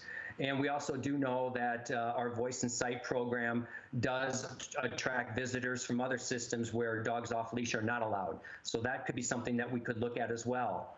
Going back to Mark's point earlier, for more of our problematic, egregious behavior, we could go beyond an educational type of approach and increase enforcement, but our rangers would really want to make sure I emphasize that this would be for really those egregious behaviors, because anytime that we do have to move toward enforcement, we do have the issue, as Tom alluded to, with the courts. We also have the time involved for a ranger to be involved in more of an enforcement action, taking them away from more educational matters.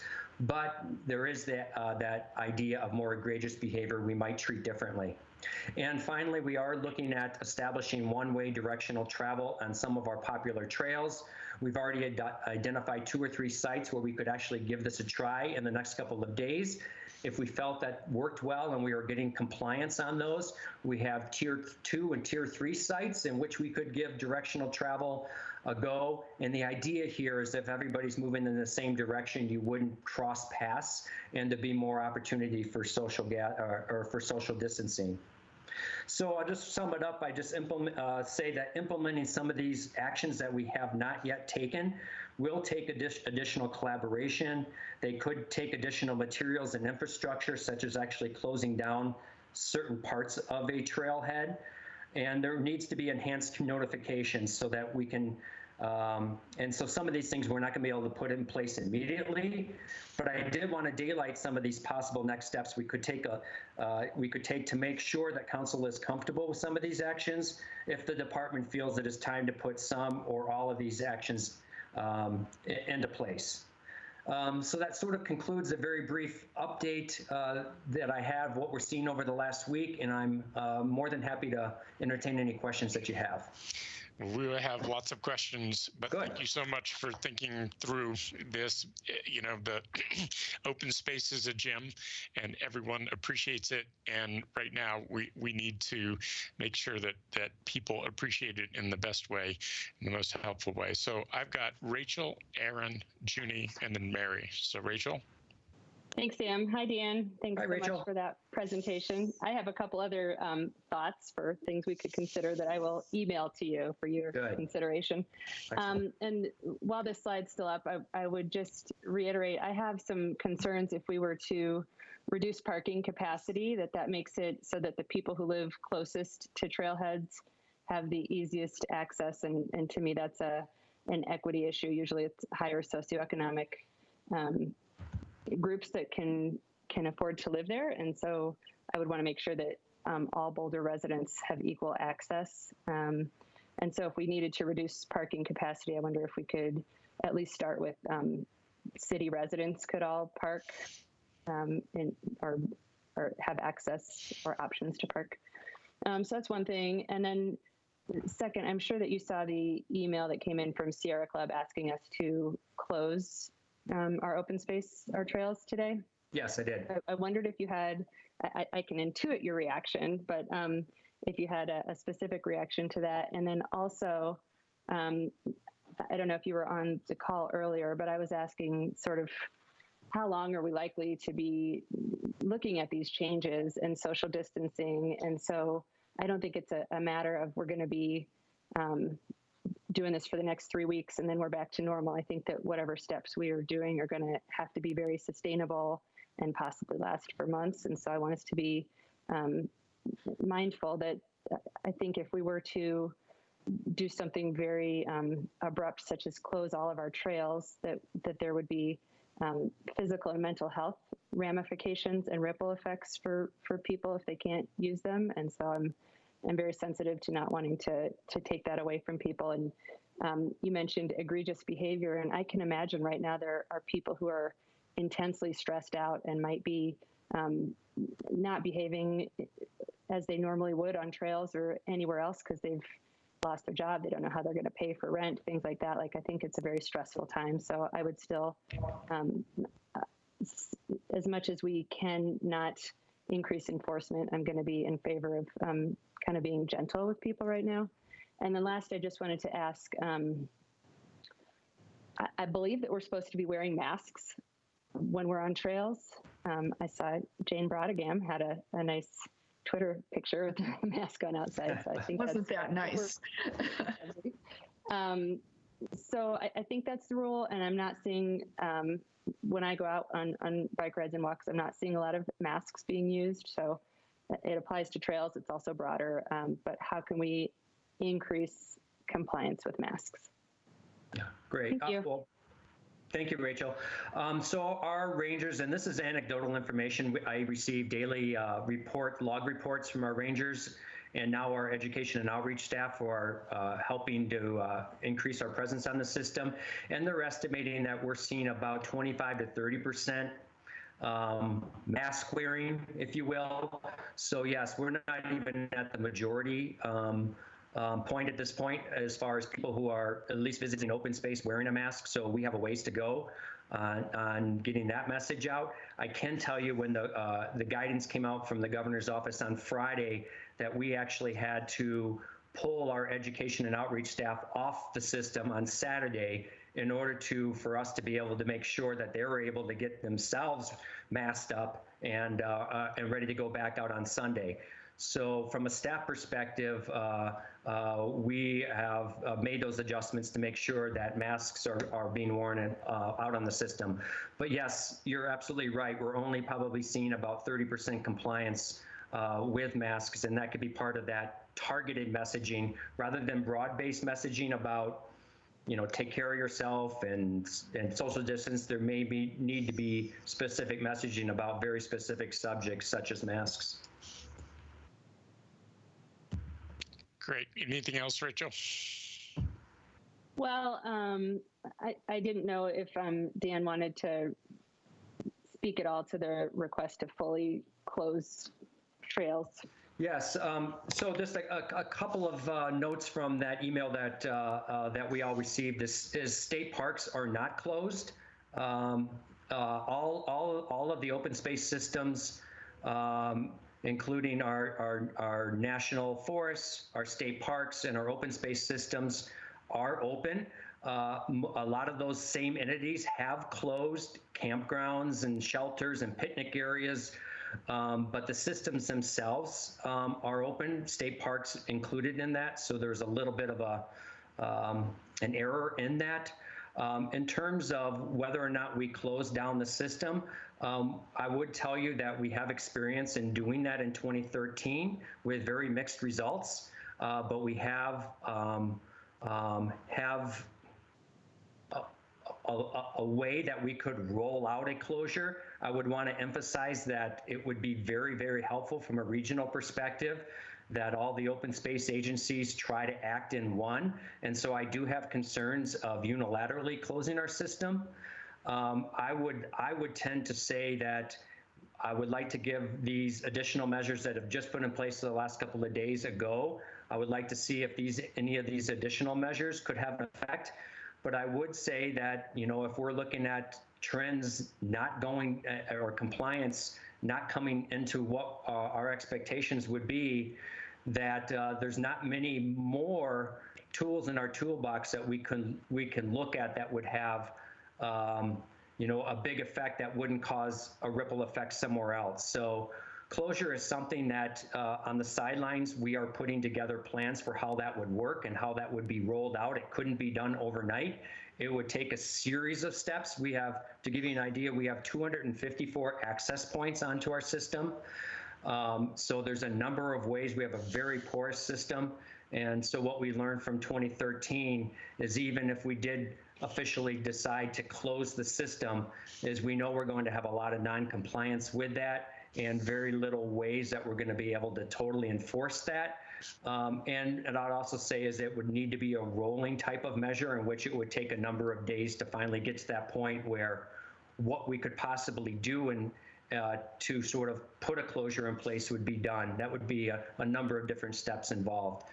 But right now, all the open space agencies, including National Forests, including Rocky Flats, remain open.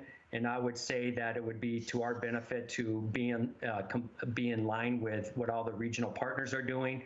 However, I really do think we need to move to some enhanced measures in order to get compliance where we need it to be. Great, Dan. And Aaron, you're next, then Junie, and then Mary. Well, thanks so much for this, Dan, for being here and for all that information. You're I think, doing all the right things and presenting us all the right information, thinking all the right thoughts. I mean, my one thing before you got to it was going to ask about the one-way directional travel, and you're ahead of me there. That seems like a good technique that for implementing, for reducing social distance violations. So anyway, I think you're on the right track, and I support the direction you're going in. One thing we could say on the educational side, if we see how these latest tools work and they're not working as well as we would like, we could, in our education, like signage at trail points and things like that, employ an old parenting technique of, don't make me take the system away from you. If you all don't start acting better, we may have to close some or all spaces. So, that could be part of our messaging that we include at some point. But I wouldn't say tomorrow, but if you continue to see problems with compliance. Thank you. Okay, and then Junie and then Mary.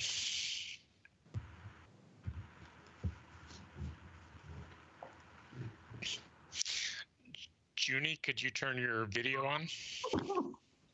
Thank you. I was mute for a little bit and didn't realize it. Yes, I just want to say thank you very much for this presentation. It's very thoughtful or forward-looking, and that's exactly what I was thinking as well. And I think, yes, we have concerns when it comes to recreation, preservation. And my question to you, because you mentioned, possible closure, and I'm thinking, okay, we're saying to people they can go out there, get fresh air, but at the same time, conservation is something that is very important to all of us. And I'm thinking maybe one option would be to look at, the areas where we have very fragile habitats and to put either some type of yellow tape in those areas so that, community members do not have access to them. And also you mentioned education, and, I was thinking to myself as well, I think some people are just, I know it may sound far-fetched that some people may just not know what is 6 feet when it comes to the distance. So I'm thinking when it comes to the signage on our trails, can we have something that, say, for instance, in Florida, I saw news recently that says you need to be 1 alligator's length away. So what can we do when it comes to signage to show people what 6 feet look like? And I do like the idea of the one directional, because I was thinking to myself, something similar to just 2 people on a trail, no more than 2 people at a time. So maybe a signage that show the distance between what 6 feet distance look like, and also, again, reminding people to wear the mask. Thank you, Junie. I like that idea, the 1 alligator's length, 1 black bear width.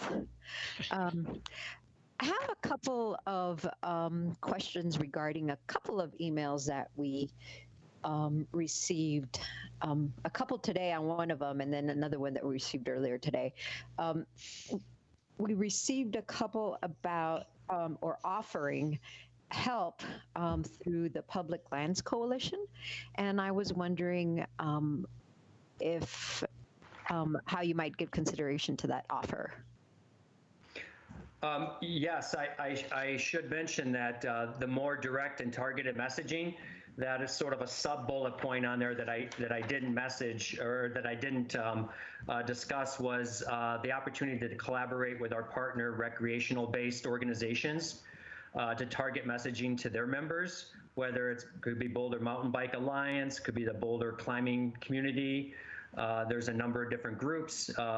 That coalition, I believe, represents 7 different recreational groups. And our staff is already in contact with them. So I'm very much expecting that that collaboration of getting messaging out to member groups is something that we'll be able to act on real soon. Excellent, thank you. And the other one is a question to my my colleagues. We received an email saying, "Where's the Twitter photos of all council members wearing masks?" So I sent my little selfie to Patrick this afternoon. So if others are so inclined, I think it would be a great thing to do. And that's all I have.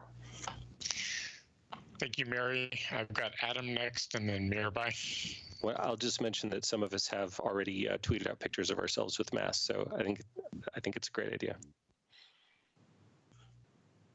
Yeah, I just wanted to say I'm very supportive of everything on the additional actions under consideration here. I think that's forward-looking, and you have my vote for yes, Dan, on implementing any of those. Thank you, Adam. I think that was you. Mirabai? Oh, I didn't need to. I didn't need to speak. I was just saying a mountain lion's distance apart. Oh, okay. And then Bob says my mass pick will be in my newsletter tomorrow. And I'll make my comment. Dan, thank you for all of this. I would say one-way directional travel seems to me to be, very simple to implement. It doesn't cost a lot of money, and it would help people not pass by each other. So. Great. Thank you, Sam. Okay. If we're ready to move on to the next subject, we had some questions over the weekend about Pearl Street and the bathrooms. And so we've got several staff members on board to be able to talk about that. I'm not exactly sure who said they would go first, but maybe I could have Carrie Weinheimer talk about what we're seeing on the mall. And then I believe Allie is going to address the bathroom situation. So Carrie? Hello again. So there was some question about vandalism on the mall and if we're seeing that. And in fact, we don't seem to be seeing increased vandalism on the mall. I want to start off by saying that for whatever reason, in January, crime began to tick up dramatically compared to the last year. And quarter to date, first quarter of this year, we're up about 9% total over last year, which is concerning. I don't have an answer for that. And vandalism is up about 40%. But looking at the crime maps for the last 3 weeks since the shutdown or lockdown went into effect, none of those vandalisms are on the mall. There were some earlier in the month, but nothing since, I believe I went back to the 16th of March when the city shut down and then the following orders from that point on. So there is an increased amount of our homeless folks hanging out in the mall, and officers have been busy contacting them. But we're not seeing vandalism. We're seeing some trespasses and some other things that we normally see on the mall, but not vandalism. So I'm not sure if it was Yvette or Allie that was going to talk more about the bathrooms. Allie's going to talk about the bathrooms. I want to just jump in here and add that it's a dynamic situation. We know our police department is very busy and across the city, and Allie can speak more to this, and not necessarily out in the mall itself. There are sometimes incidents, and I think even possibly one this evening. So it's a dynamic situation, not necessarily unique to the mall. We're coordinating with Downtown Boulder Partnership and Chip and his team. And also we've added a little bit of extra funding. We repurposed some funding in Community Vitality to add some additional private security coverage on the mall and University Hill. And with that, I'll turn it over to Allie. Thanks, Yvette. I think that was a perfect way to start that piece. This is one of those situations where several departments are working closely together to try and address something. Allie Rhodes, Director of Parks and Recreation.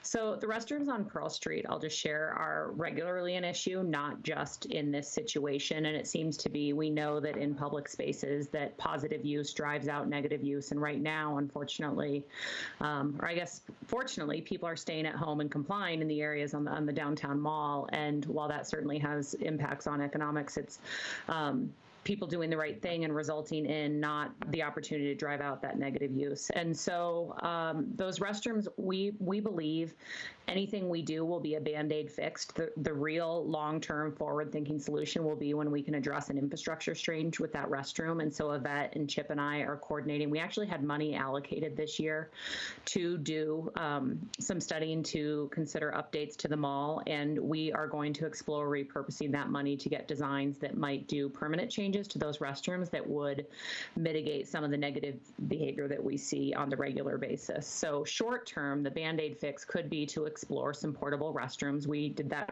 earlier this year when those restrooms were vandalized. We provided portables as a short-term solution. That's something we could do. It might mitigate the ability for some of the illegal behavior we see due to this being a public space that is indoor and not monitored. there's a cost for that. There's a rough estimate on your slide there. It would be about $5,000 a month for 3 portable restrooms, a hand washing station, and daily cleaning. The current restrooms are visited twice a day by our custodial contractor, so that would be a decrease in service, but it's the best we could do. One of the vendors would only be able to do weekday service, and so we would be paying more for the weekend service.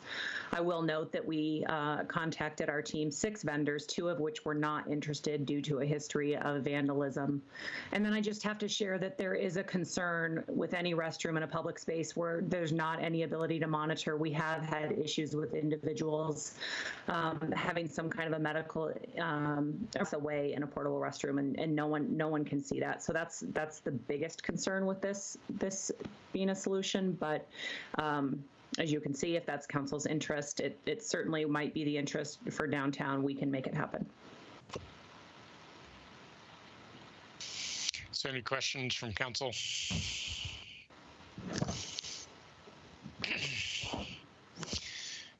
Okay, I'm not seeing any.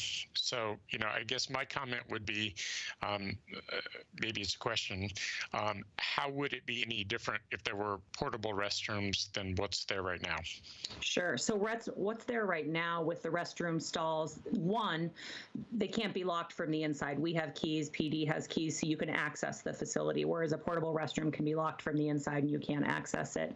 Additionally, in the restrooms, the stalls aren't floor to ceiling, and so you could see if someone were passed out and laying on the floor, you would see that there was an emergency and you needed to call for help. I see. Thank you. So I had a couple council members raise this question with me. Bob, I think you were one. Rachel, another. Do you have any comments? Sure, I'll jump in. So Ellie, it sounds like, is it your recommendation that we not move to portals at this time and continue to monitor the situation? I think so. Carrie and Yvette and I were able to speak yesterday. I included them all in I'm out in the community a lot right now, monitoring behavior and seeing what's happening. I know that PD has stepped up enforcement, and as Yvette mentioned, they are partnering with DBP to provide additional security. The situation certainly is fluid, and what I might see at 11 o'clock in the morning, it does not represent the conditions at 4 o'clock, but it does seem to have been better in the last few days. So I think, yes, that, and I would love for Yvette or Carrie to chime in separately. I think our recommendation would be, because the portables bring in their own set of issues, that it, again, would be just a Band-Aid fix, that we continue to monitor it. And if we can't control it with, PD's patrols and the work of the private securities, that we could try portables just for something different. Because one benefit that isn't listed on the screen is that you wouldn't have portables, you wouldn't put them all together. We could spread them out along the mall, and it might, provide or detract from it being a gathering place. So right now, yes, knowing that we could, pull the trigger and make it happen within a couple of days, I think our recommendation would be to continue to monitor. Okay, great. Thanks, Ellie. Appreciate it. Yeah, I'll speak to it too. I think that my thought or concerns were a little bit broader than just the Pearl Street restroom issue. I'm understanding that there's some concern that we've got all these businesses that are shuttered, and at least one attempted break-in that I'm aware of. So do we need to be discussing public safety measures, or I guess it's probably a question for Carrie, like, are there more things that we can be considering and implementing that would help make sure that Pearl Street is not vandalized, damaged, harmed, so that at the end of whenever the stay-at-home order is lifted, we are best ready to hit the ground running? Yeah, I think it's very helpful that we've partnered to have some private security, because that's extra eyes and ears that can be on the mall, and it's extra visibility that will help be a deterrent. We've also been spending some time with plainclothes officers in the Hill and Mall area, patrolling and trying to set up and prevent burglaries, because we're concerned about vacant spaces, both homes, apartments, and businesses throughout the city. And we know from our experience with the university population that we tend to get hit with burglaries at spring break, and we kind of have an extended spring break going on now for some people. So it's definitely in our action plan to look at doing more patrol and more surveillance of those both downtown businesses and the Hill and University area. Thanks. And then I think the other thought I had when this issue was raised to me is it sounded like the 13th Street bathroom was serving as sort of a congregation draw, and people were hanging out there. And so then I just wondered about social distancing and health and safety for people who are congregating. And I think that question also goes to people who might be hanging out at the municipal building or elsewhere. Yeah, I mean, I think we have to realize that folks who don't have shelter, they still have a community, and they tend to hang out together. And it's, for some, it is their household. And you're right, that bathroom has always been a gathering point for people. And over the years, we've looked at different options.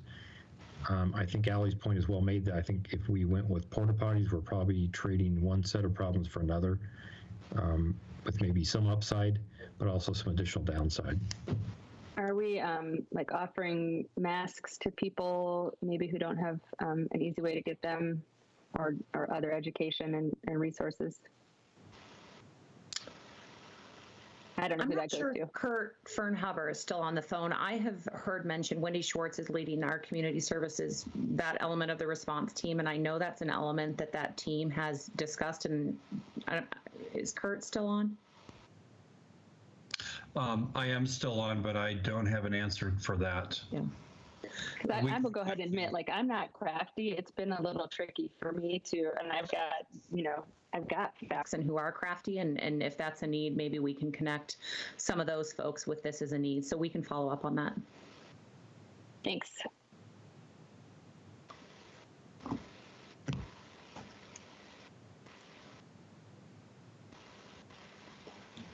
Bob, did you have a question? I do. I didn't hear Sam calling me, so I just was waiting. Yeah, I just want to be clear, and I hopefully council agrees with this, that while I think we're hearing your recommendation, Allie, and also that of the chief about kind of a wait and see on the mall restrooms, I don't want you to feel like you need to wait until next Tuesday or the Tuesday after to get our, can you hear me? Yep. To get our permission to make a change. So while I think we need to respect your recommendations, if later this week or early next week you see conditions not improving and your recommendation changes, I hope you feel empowered to close the restrooms, put up porta potties or anything else you think might be appropriate to reduce the problems we're seeing. Thank you for clarifying that. And if council supports the approach of waiting, that's exactly what we would do, is that if it indicates that the efforts of PD and the private security are not addressing this issue, then we'll try the portables and see if, again, to Carrie's point, while it might be different issues, they might be better issues than these ones. So. Thanks. Great. So I've got Mark with a question, and then Mirbai agreed with Bob. This is a question for the chief. Carrie, apparently there were 3 or 4 home break-ins or attempted break-ins in the lower Chautauqua neighborhood in the last few days. In your view, is that something of an aberration, or are you seeing an increase across the board of that type of crime? Yeah, so I'll go back to what I started off with, and that is, for whatever reason, all the way back to January, we saw an increase in a lot of property crime, including burglary. Actually, we were up considerably in January. It's tailed off some, but we're still up first quarter this year over last quarter of last year by about, I believe, around 50% in terms of burglaries. Some of that, I think, is the displacement of some of our homeless folks. Also, I think, I know we're dealing with a series of burglars who are breaking into garages, so that gets counted as a burglary because they're breaking into a structure to steal something. And we've also seen with some vacant businesses, we've had a few people who are breaking in, not so much to steal and ransack, but really to break in and live. So I think it's a combination of things. And certainly there is this displacement we're dealing with now does have an effect. I don't think it's a huge driver, because whatever's going on this year started in January. Is there any particular approach you're taking to deal with it? Yes, there are some things I really don't want to say in a public meeting. Fine. About what we're doing. Fine. I appreciate it. Okay, thank you. Okay, Junie. Yes, hi. I just had a question about the Pearl Street Mall bathroom. And from my understanding, we're not moving forward with it. But my question with that was, what was the objective? And who were we targeting to provide the bathrooms for? Was it the homeless population, or is it just people who find their way on the Pearl Street Mall? Yeah, that's a really good question, Junie. So the Pearl Street restrooms, the general intention is to, because, I mean, we all have heard, right, Pearl Street is the heart of Boulder. It's a highly trafficked public space, and the public restrooms in normal times are intended to relieve the load on private businesses for serving a public use. And so generally, that's the intent of the restrooms. And then during this event, you've seen many conversations where public restrooms in the parks are providing a much needed opportunity for those who are unhoused to wash their hands or obtain drinking water. Okay, thank you. Okay, any other questions on the downtown or bathrooms? Okay. Thank you, Allie. Thank you, Carrie. Much appreciated. Jane, what's next? So the next thing that you mentioned was Ego Car Share, and we do not have a presentation for that. They wrote in asking for special consideration for city funding, I believe. I don't know if Bill Cowren has any comments about that, but we don't have a presentation prepared on that one. Good evening, City Council. It's Bill Cowren. I apologize in advance. I would turn on my camera, but unfortunately I don't have a camera on this computer, so I hope to rectify that soon, but not currently. The only thing that I can say about Ego Car Share is that Transportation and Mobility certainly agrees that they are an integral part of our mobility program and part of our being successful in meeting our transportation master plan goals. But we are obviously very concerned about what the financial implications of COVID-19 is going to mean for the Transportation Division, a department whose funding comes so significantly from sales and use tax. And so it would be challenging to provide transportation funding with that in mind. Got it. I see Aaron and then Rachel. So Jane, is Ego Car Share, would they be one of the businesses that might qualify for the small business rent relief fund that we just set up? I don't know the answer to that. I don't know how many employees they have and whether or not they have specific COVID-related expenses that aren't already covered by the federal government. So they would have to work through the Small Business Center or through our Community Vitality Department to determine whether or not they qualified for any of the other relief. Okay, but this is a program that helps at least some small businesses, so they might qualify. So it'd be worth having them explore that avenue. They should explore every opportunity. And there's plenty of information on the website, as Yvette already discussed, for them to listen to videos and figure out how to make that happen. Right. Well, this fund is a brand new thing as of a few hours ago, right? Right. So. The new fund might well apply to them as well. And we will not have specific information on that until about a week from now. Got it. Thank you. Rachel, would you like to ask your question about streets? Sure. Hi, Bill. Thanks for being here and for that information. I just wanted to clarify, we had asked, or I had asked for follow-up on possible closures of streets, some select streets for pedestrian and cyclist social distancing use. And it sounds like we're going to get an update next week rather than tonight on that. Is that correct? Yes. So the intent behind the email that I sent today was to provide information about how the city of Denver developed their program, which I'll thank you for pointing us in that direction, because it was an absolutely fascinating conversation that I had with those folks. They put together an amazing program. How they put together their program, why they put together that program, and really how different from a context standpoint the city of Boulder is from Denver in terms of this issue. What they're experiencing with their density and the lack of recreational space compared to our situation, which is almost the opposite. I think they probably needed to do the things that they did with what they were experiencing. They created a roadmap essentially for how you should go about evaluating those situations, and we want to take advantage of that and follow it. And we think we should be able to do that pretty quickly and see whether there are any streets in the city's system that have the kind of issues that they've raised.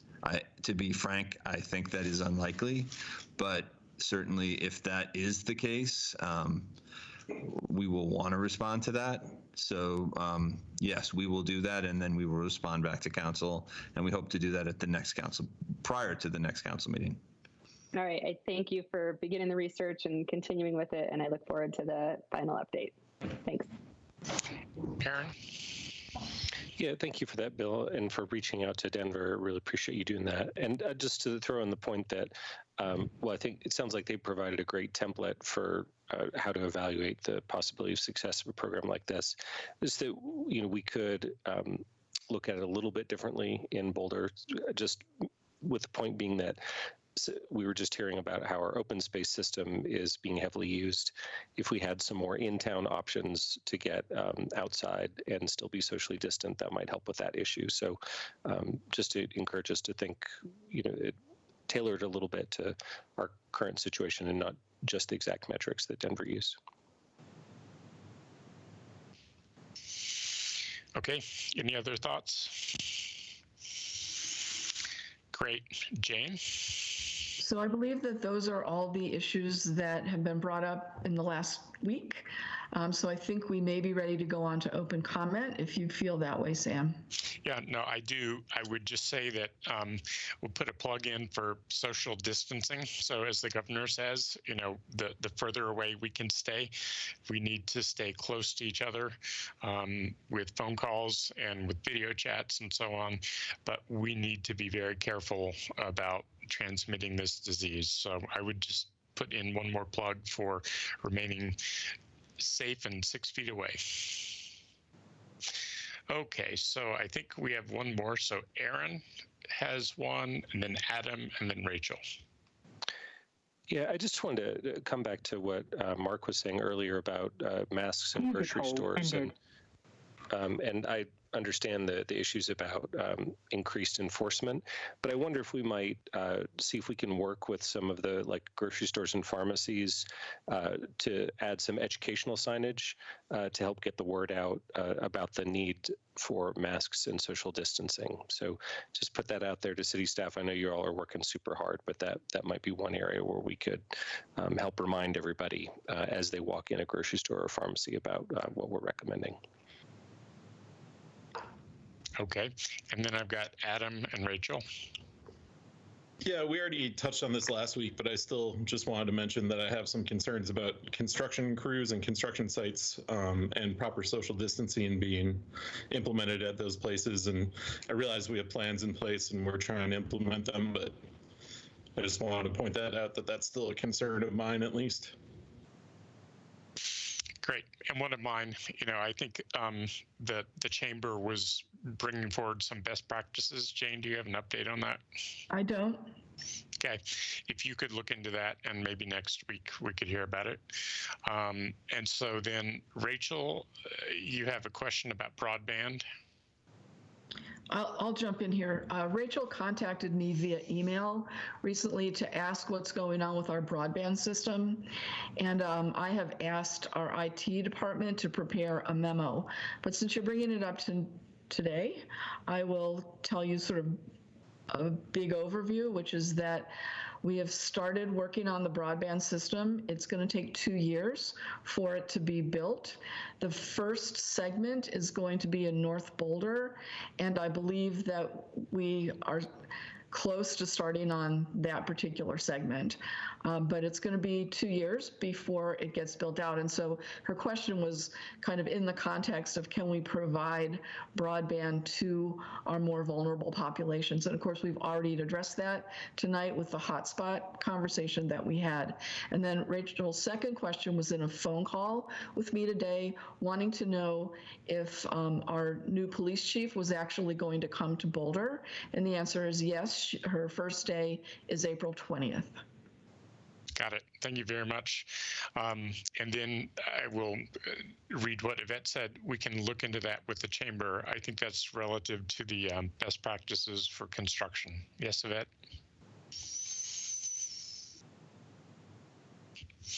Okay, she said that's right. Okay, open comment. So I don't know exactly who is handling this. Is it Lynette? Is it Sarah? Is it you? Sarah Huntley will be handling open comment, and she should be jumping on the line momentarily.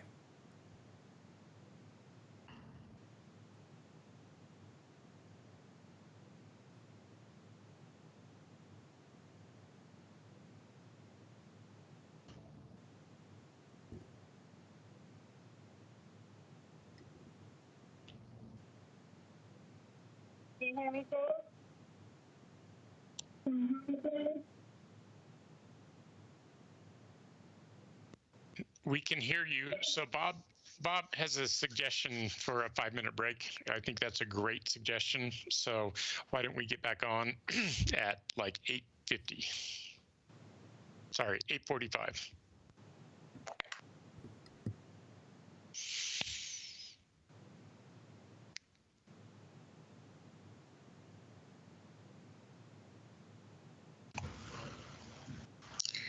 I'm so sorry. Seems like we're having a significant delay. Suggestion for a 5-minute break. I think that's a great suggestion. So why don't we get back on at like 8:50?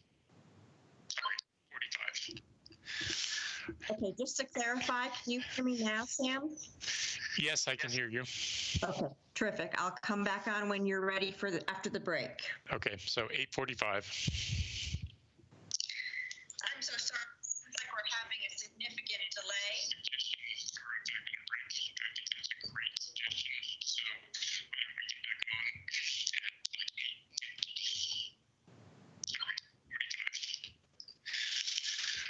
Okay, just to clarify, can you hear me now, Sam? Yes, I can hear you. Terrific. I'll come back on when you're ready for after the break. Okay, so 8:45.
Sarah? Yes, can you hear me? I can hear you. How many do we have? We have 5 people actually on the line. I'm going to tell you that I'm sorry to say we're having some real technical issues connecting. The BroadNet system is working, but connecting into our system for audio is a little bit problematic. So we're going to do our best to turn folks on one at a time and hopefully be able to make our way through them. But we may have a delay in audio. We may not have good audio at all. We're going to give it a try. This is a new world we're in. Okay. Sounds fine. Do we want to patch somebody in now just to do a test? Yes, let me get to that list and let's give it a try.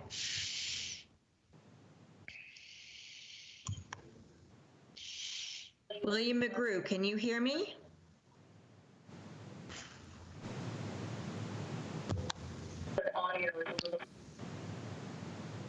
William McGrew, we're trying to patch you in.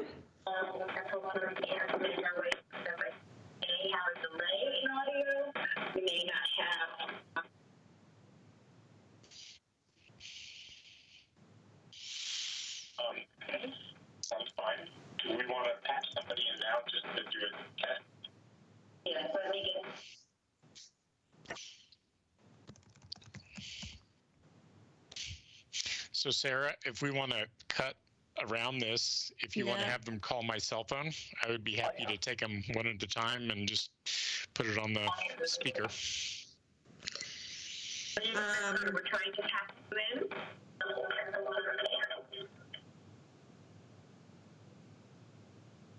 Okay, can you text me your cell phone number? I'd rather not broadcast that on the air. I have the stream muted, so I'm not sure.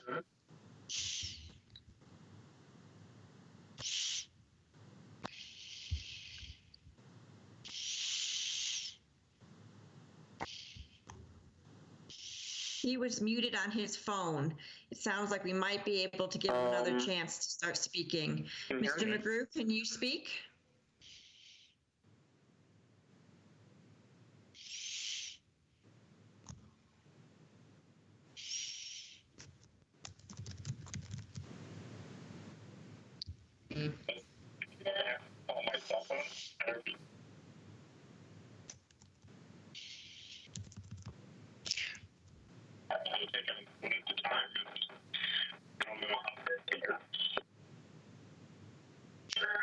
Did you get that text, Sarah?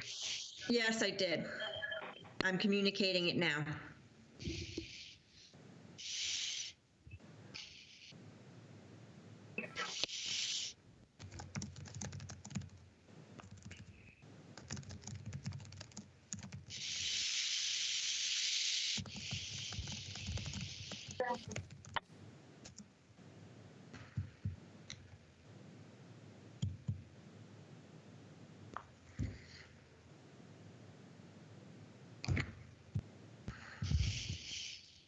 Testing, testing, 1, 2, 3.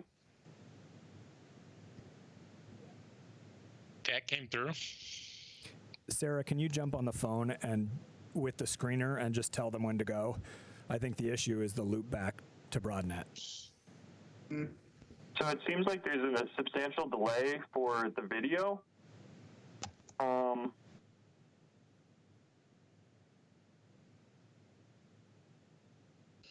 I'm communicating right now for the individuals who have been approved on call to call the cell phone that Sam's provided.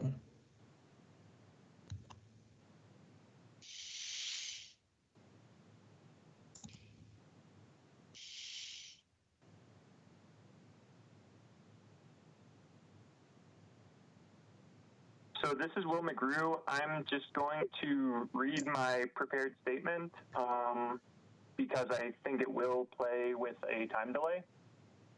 So I'm Will McGrew and I live in the city of Boulder. I am a member of the No Eviction Without Representation Electoral Committee, which is seeking to place a ballot initiative on the November 2020 ballot to guarantee legal representation for tenants facing eviction in Boulder. Given the impossibility of circulating petitions under the current conditions, I was glad to hear that the City Council has announced an intent to place ballot initiatives on the coming ballot, provided that they are able to demonstrate quote-unquote community support. However, I've been troubled by Council's lack of clarity about what such community support would consist of. I think there are several reasonable methods of demonstrating community support. I have heard that New York announced that ballot initiatives that have already collected 1/3 of signatures will be placed on the ballot, and something like that seems like a very reasonable solution to me. Another option would be to circulate online petitions and place on the ballot any initiatives that accumulate signatures above some predetermined threshold. In my opinion, such a solution must fulfill two requirements. First and most important, it must respect the need for social distancing to prevent the spread of the virus. Secondly, the solution should be decided upon soon and communicated clearly to the campaign so that they can plan for how to demonstrate quote-unquote community support. I hope that Council elects to clarify what community support consists of in the near future. Thank you for all of your efforts in these uncertain. This was Will McGrew. Thank you, Mr. McGrew. I apologize for the delay that's happening. Our next speaker up is Rui Arango. You can unmute yourself, Rui, and start speaking.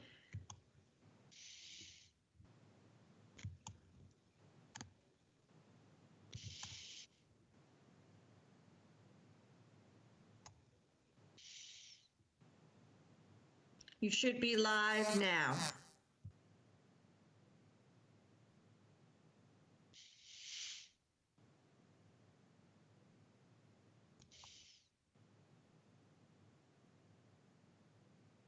All right. Hey, good evening, everyone. My name's Rui Arango.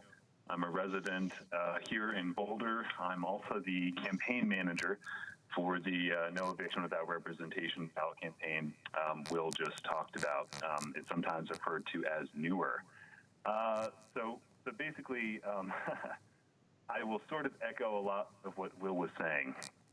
I think a clear definition of what community support means would really help not only our ballot initiative, but all the other ballot initiatives that are sort of like flapping in the breeze right now. To give you a point of reference, you know, our ballot campaign has gathered more than 2,000 signatures through our volunteer petitioner efforts. We've received the endorsements of 8 separate organizations influential here in Boulder, and most of the council members should have received a couple weeks ago a letter of support from the interfaith community here in our city that included no less than 7 congregations signing on and 18 individual leaders of faith.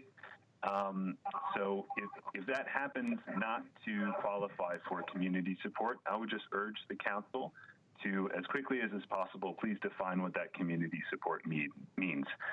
One last thing I will mention is that although council may have until September to decide whether or not to place the initiative on the ballot, we do not have that long. Our signatures are due to the city clerk on June 5th.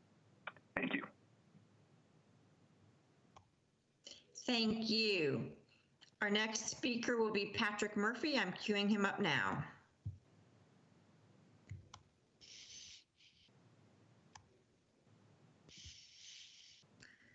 Patrick, you should be live.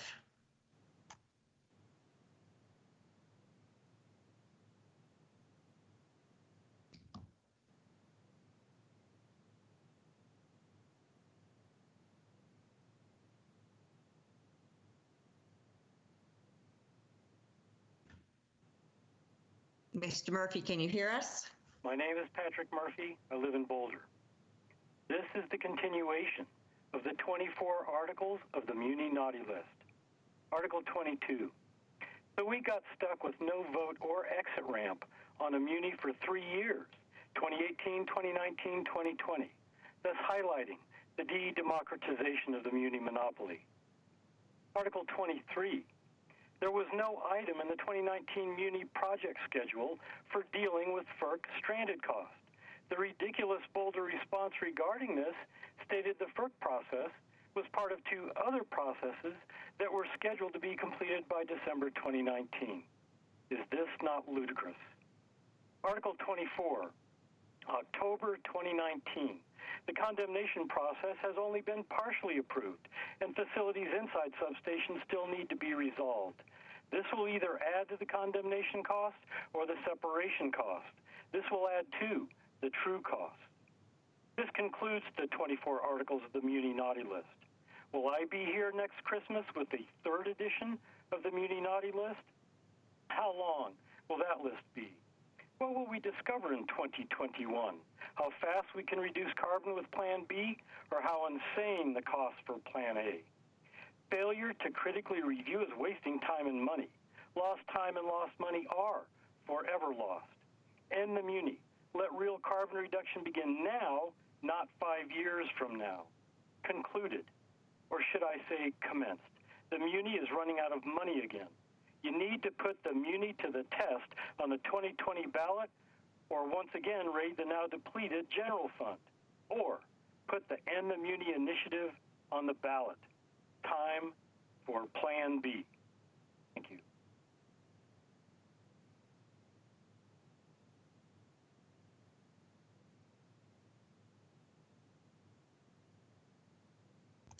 Thank you, Mr. Murphy. We're queuing up the next caller. It is Megan Arango. And Megan, you should be live. If you're on mute, please unmute yourself.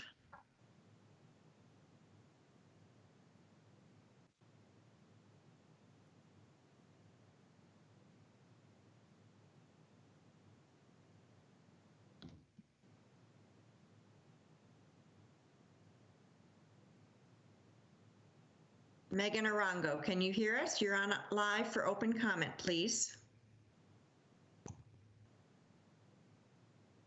Hello, I hope you all can hear me. My name is Megan Arango. I too am an organizer with the No Eviction Without Representation ballot initiative. And I thank you all for all of your efforts that you are undertaking to help prevent the spread of the virus in our community and also to address the urgent housing needs of our most vulnerable neighbors. I won't take up too much time echoing what my colleagues have already said, which is that we think it is more important than ever to ensure that no eviction without representation makes it on the ballot in 2020. With so many people facing housing insecurity, wage loss, and all kinds of economic turmoil, we think that it's really important that people have the right to an access to justice in housing court.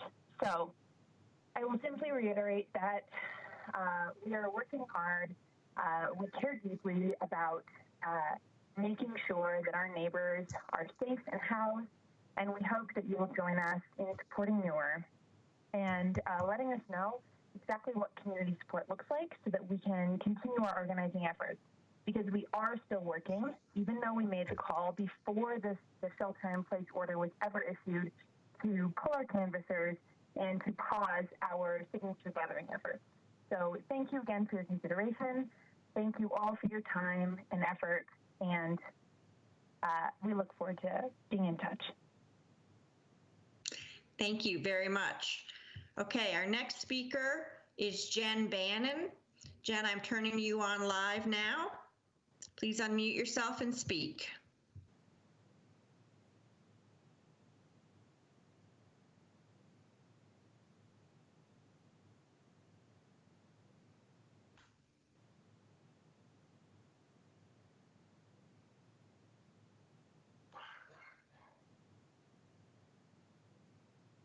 Jen, if you can hear us, it's your turn to speak, please.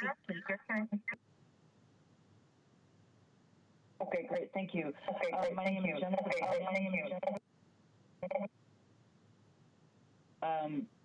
There was a big bad echo. So my name is Jennifer Banyan. I am a state and national expert in food assistance and all basic human needs. I've been a director in multiple locations, and most recently wrote the Colorado Blueprint to End Hunger, which has been endorsed by both Governor Hickenlooper and Polis, as well as all the state agencies, and a multi-sector collaborations being implemented all across the state. I've been really listening intensively to what there's amazing work. I do want to point out one of the areas that I think has been just grossly overlooked, not just during this crisis that's sort of ongoing. So, generally the city and our community has been putting their full attention on homelessness without a larger lens of hunger and its impact on health, well-being, and the financial benefits of addressing hunger. Before the pandemic, there were only 623 point-in-time homeless individuals in Boulder County.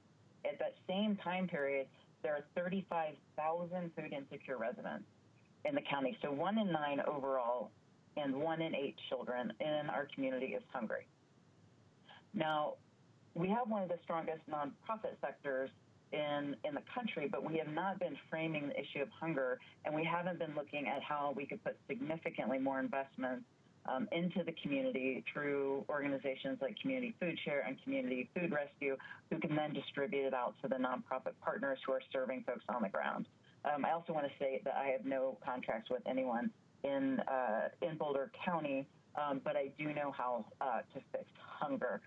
In Boulder County, as I said, 35,000 hungry individuals. We have one of the lowest SNAP enrollments in the state. Only 3 in 10 eligible individuals are enrolled in SNAP, so 30%, while the state average is 60%, the national average is 75%. Because of low enrollment, and this is, again, before the pandemic, we were losing $22.4 million a year in local grocery sales because of low SNAP enrollment, and $46 million in economic development per year. We were also losing about $45 million a year in healthcare costs directly attributed to food insecurity. So there's a lot of things that other cities are doing in this pandemic and what we know is going to happen in the upcoming recession. So a lot of cities are diverting sugary beverage tax money to direct purchase of healthy food only instead of programs, increasing community-based application and assistance in SNAP. We're one of the only counties in the state, Big Ten counties, without community-based SNAP enrollment in nonprofit organizations like EFA and Clinica and different folks who can really reach the hard-to-reach populations. Other cities are using deep-end money and planning money to address the current hunger crisis. And, I would encourage the city to look at any additional community services block grants. Additionally, I just found out today the city of Grand Junction just allocated $500,000 for food and shelter. And a lot of that is going to go to food. So what I'm asking is for more attention from the city council, policy, and human services folks to really look at how do we impact the hunger crisis that was happening before this pandemic, and then what we are going to see, which is doubling and tripling of caseloads and need in the community, and how we could be really proactive. So thank again, you very I would be much happy to for raising this to our provide this attention. information to city staff, but I would recommend, as you've done with other really important issues that are very costly to the city and have a huge equity lens, is to have a study session on what the city can do and really. So thank you very much for your comments. So Sarah, that is 5 speakers. Do we have any others? We do have one more, Sam. Great. I'm going to be putting Amanda Mercado on the line. Oh, and I'm sorry, one other open comment approved speaker just called in, so we have 2 more. I'm going to put Amanda Mercado on the line, and then our last speaker will be Sammy Lawrence. Thank you. Amanda, you should be live.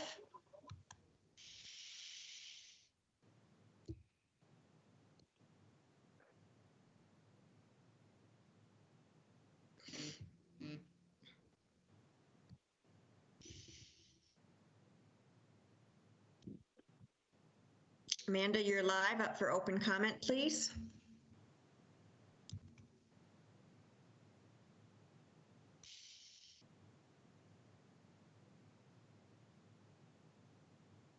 You may be on mute, Amanda. Please check your phone.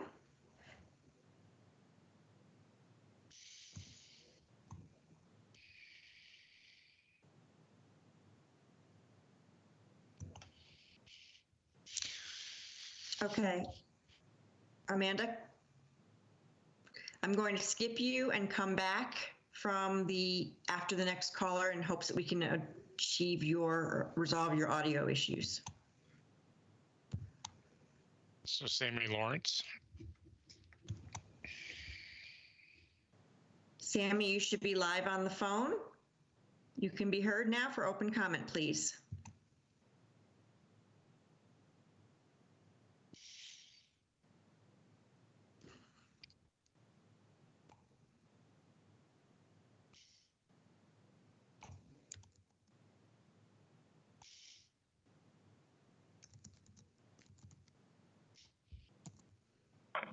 Hello, City Council members. This is Sammy Leon Lawrence IV here. I am actually speaking to you today in regards to, what I've been speaking to you about for the past year. Just for note, I've already let a couple of people know, such as y'all, the head justice, what is it for life of me? The disability coordinator for the courthouse. There's a lot of people I've been talking to lately and getting awareness to the issues that have come into place with my case. And, as I speak these words, my heart aches as I'm caught in between different dividing emotions.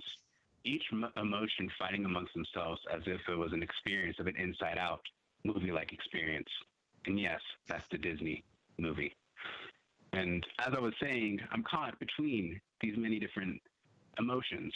Anger, kind of like a Charmander, a fiery Pokemon that is dragon-like. But my anger comes as well with a type of sadness. Sadness of being left out in the rain, as I have been by City Council and many other people in regards to my disabilities. This pain, this hurt, is something I've been carrying for too long now, and it's time it stops. I'm fearful of living in this city, for I have been vilified and persecuted, and I will no longer tolerate it, because I am disgusted by how my medical conditions have been unknowingly or knowingly pushed aside or ignored. But I find joy, because now I will be able to speak free and spread my wings as a Charizard, leaving this injustice. And I ask you all, as an FDR-type person with a big stick, please help me and please support. Thank you. Thank you. Okay, we're going to try again with our one last person who's approved for open comment this evening. It's Amanda Mercado. Amanda, I'm bringing you live. Please make sure your phone is not muted. And feel free to speak.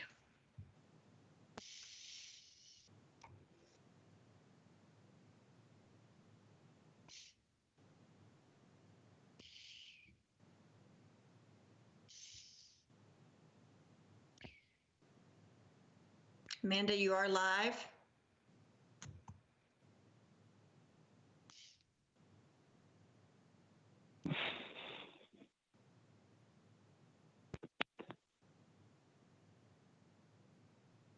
Okay, we appear to be having some difficulty bringing this last caller on the line. I will follow up with her and see if we can get her comments submitted to council via email. I apologize for the technical difficulties.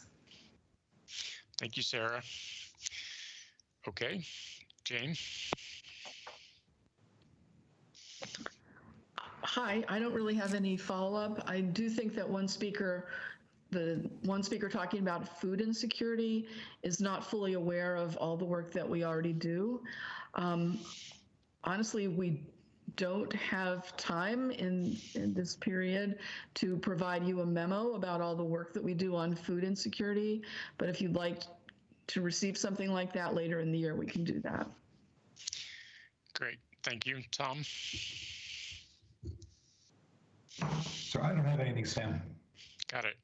And then one comment from Bob Yates is that we will be taking up the petition ballot initiatives next week. So the eviction folks and potentially the muni folks will be heard next week.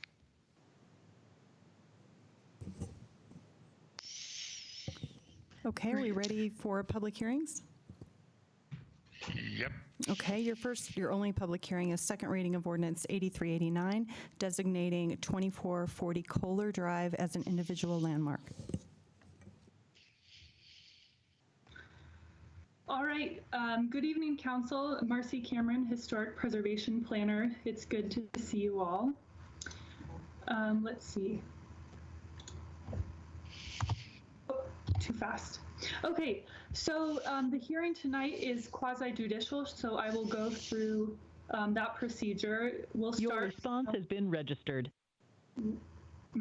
We'll start by council stating any ex parte communications. That would be conversations you've had about 2440 Kohler or any site visits you may have made. Then I'll give a staff presentation followed by an owner's presentation, which this evening is a pre-recorded comments from the Landmarks Board hearing. The public hearing is then open for public comment. And then following that, the public hearing is closed, council discusses, and a motion requires an affirmative vote of at least 5 council members to pass a motion. Great, thank you, Marcy. Anyone have any ex parte communications to reveal? Hearing none, I think that's 0. All right. Thank you. So your options tonight are to either approve, modify, or disapprove the designation. And your criteria for review is found in 911.1 and 911.2 of the Boulder Revised Code.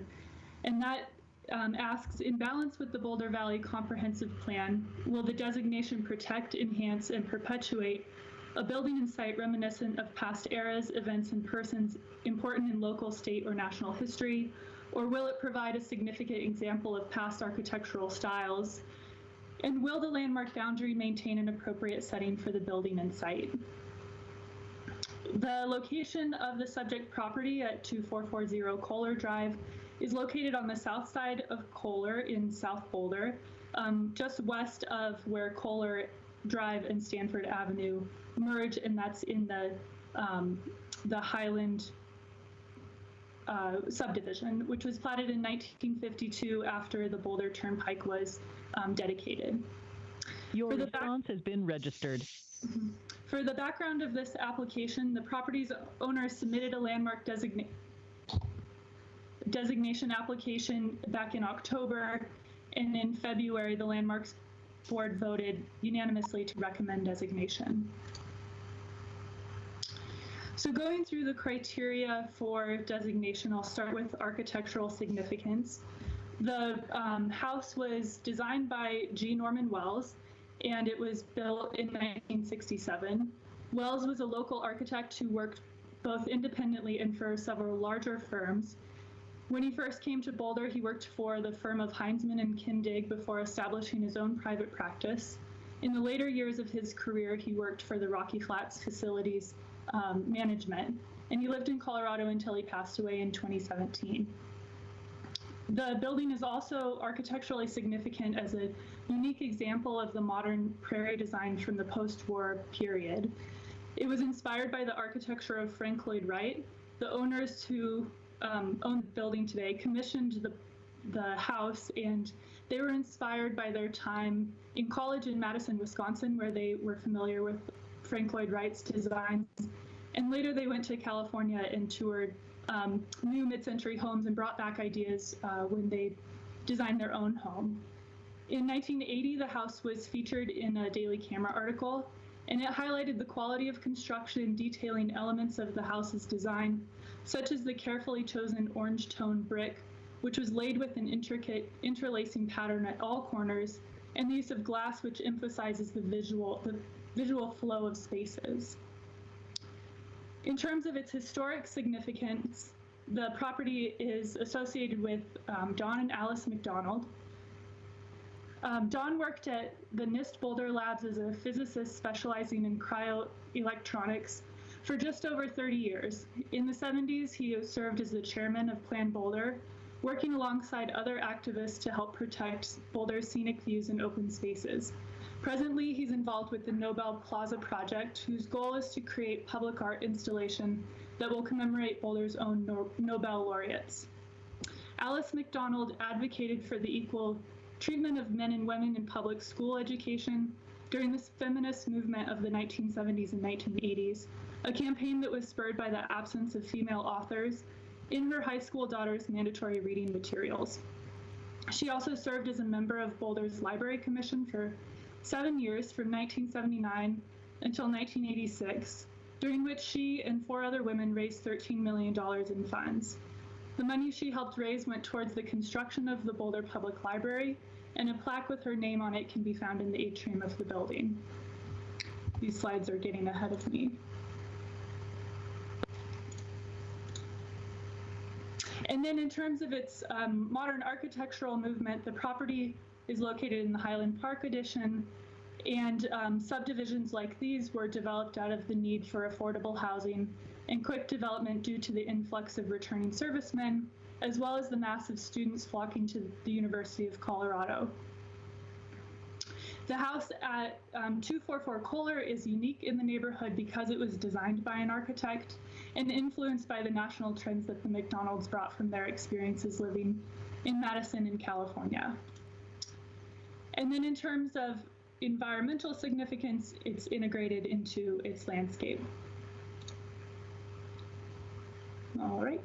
The proposed landmark boundary follows the property lines, which is what the owners have proposed and is best practices. And so with that, staff and the Landmarks Board recommend designation of the property to be known as the McDonald Residence. And that's typically where my presentation would end, but if this goes forward, it will be Boulder's 200th landmark. And so I just wanted to take a minute or two, it's actually 2 slides, to go through kind of highlights of the program.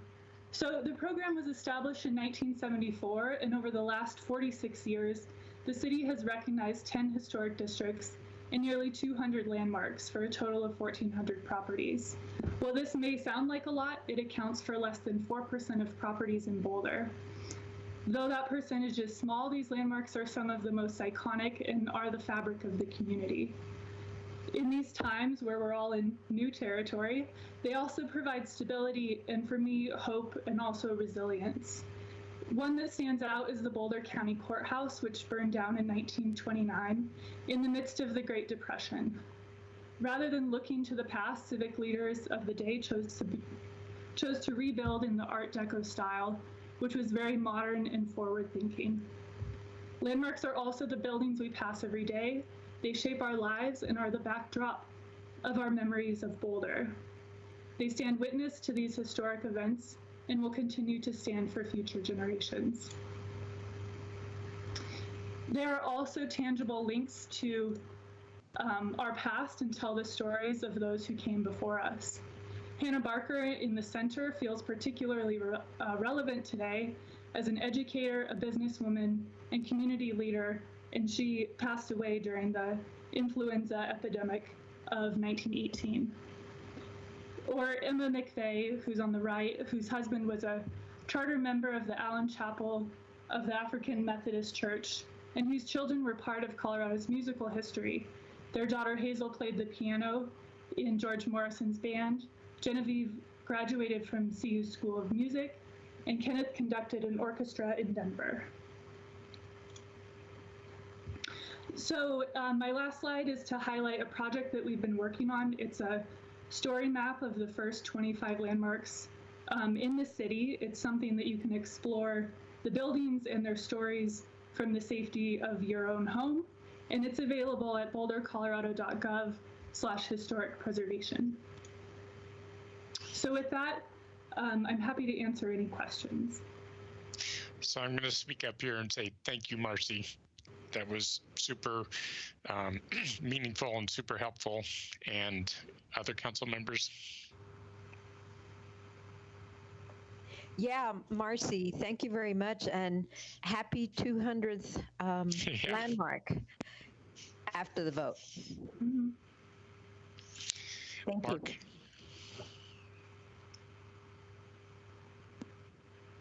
Sorry, I had everything muted. Yes, I'm here.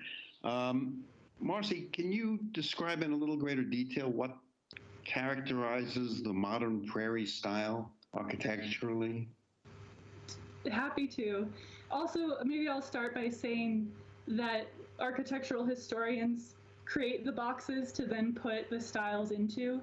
So the modern prairie style, inspired by Frank Lloyd Wright, is kind of illustrated through the long horizontal forms, the connection of inside to outside, and the use of natural materials.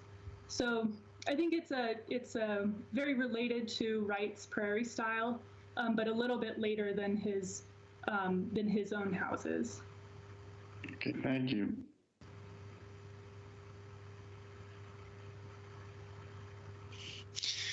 So Mirabai says, thank you. What a great presentation. Congratulations on 200. Hopefully we'll have many more in the future.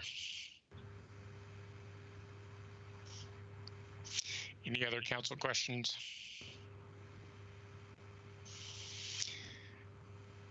Do we have a presentation from the applicant? We do. Fingers crossed.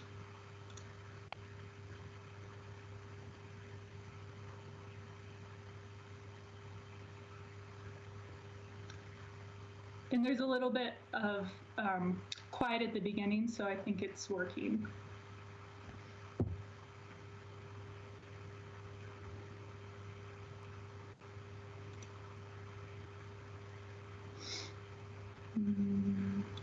Marcy, if you can hit cancel control, I'm going to try and take the mouse back and fix that.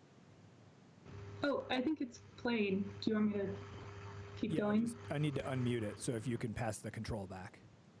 Oh, stop control.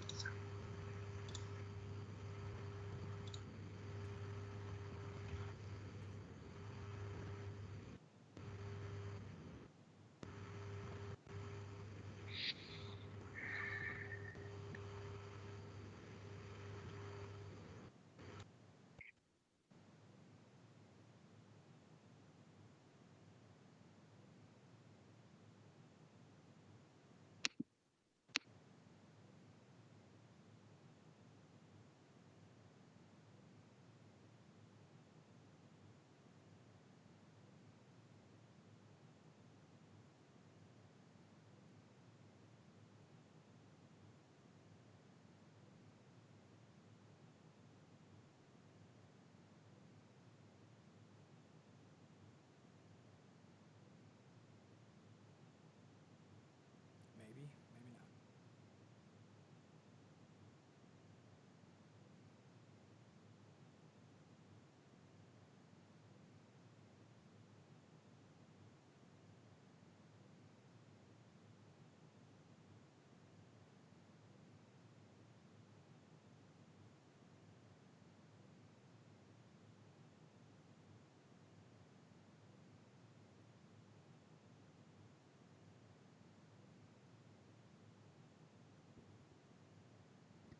Well, Marcy, this may not be behaving for us this time. We can get that video file sent out to the council.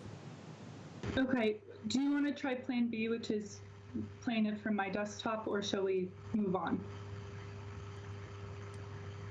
If you want to present it from your desktop right now, go for it.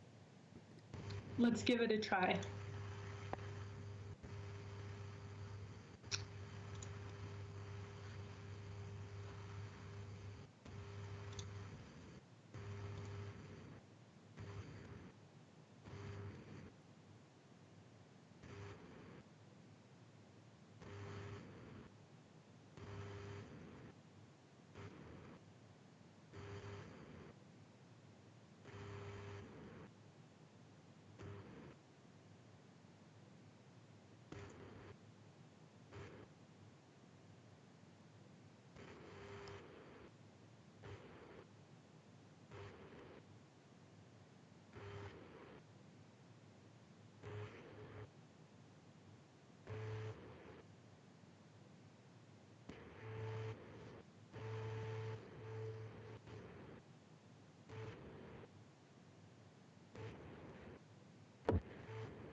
Okay, sounds like we're having technical difficulties.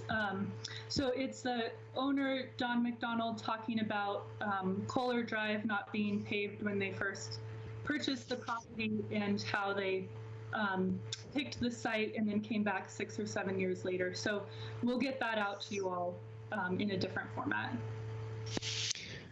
Very good. Thank you, Marcy. So, council members, do you have any comments or questions?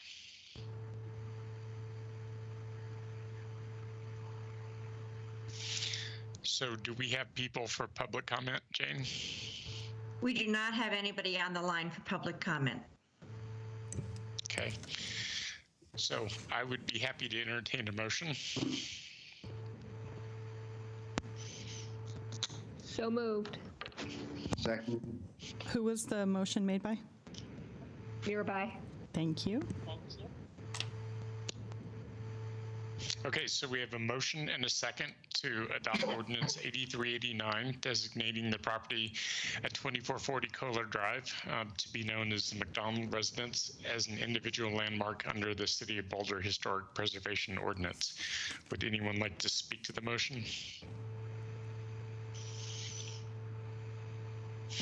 Sam, I can just say a few words if you'd like. Yeah, please. And sorry, my camera is all hidden for purposes of hacking because I'm on it for online, so I will not be visible. I just wanted to thank the boards and staff for the wonderful work on this. It's quite a jewel. Especially love the portion about the Frank Lloyd Wright. Having family grow up in that neighborhood in Chicago, I have a partiality to it, but I think that the work that our boards and staff do on the preservation around our community is incredibly important to preserve our history, and I think that this will add a rich jewel to that history, and so I'm very excited to bring it into the folds of this very special group. Thank you, Mirabai. Who was the second? All right, well, hearing no other speakers, I would take a vote on this. Anyone who is opposed to this, let me know. Sam, this is a roll call vote. Okay, thank Start you. with Councilmember Brockett.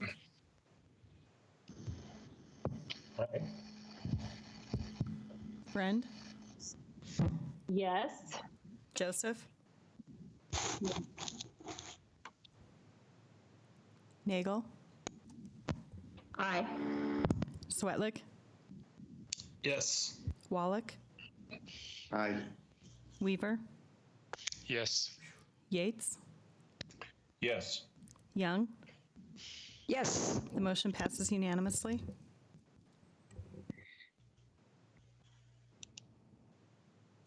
Your next item is a citywide retail strategy update. And this is being presented by Sarah Weebenson. Sarah, are you on the line?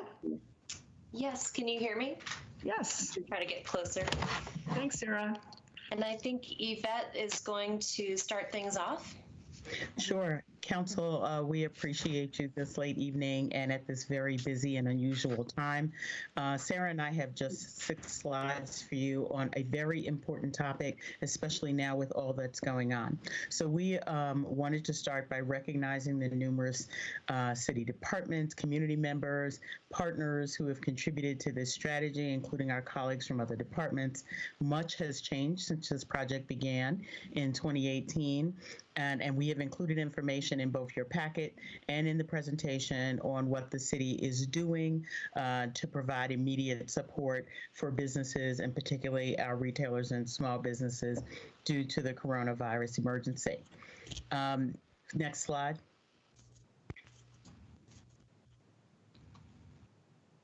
There's a slight delay, but I'm trying. Okay. So the city is pursuing a response that recognizes a wide array of community needs.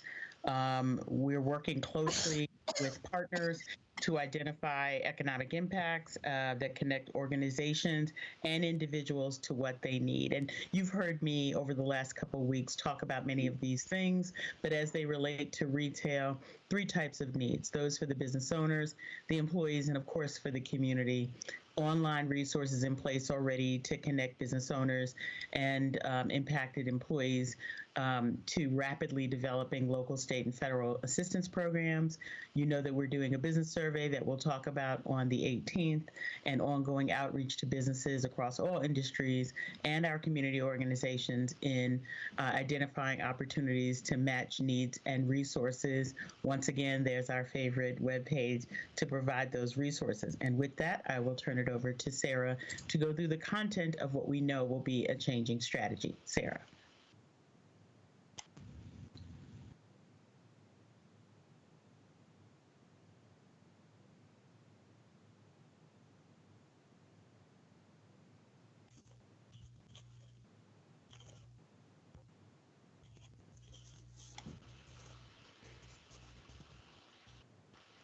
Sarah, if it's moving slowly, you may want to turn the presentation back over to Chris to move slides. Okay.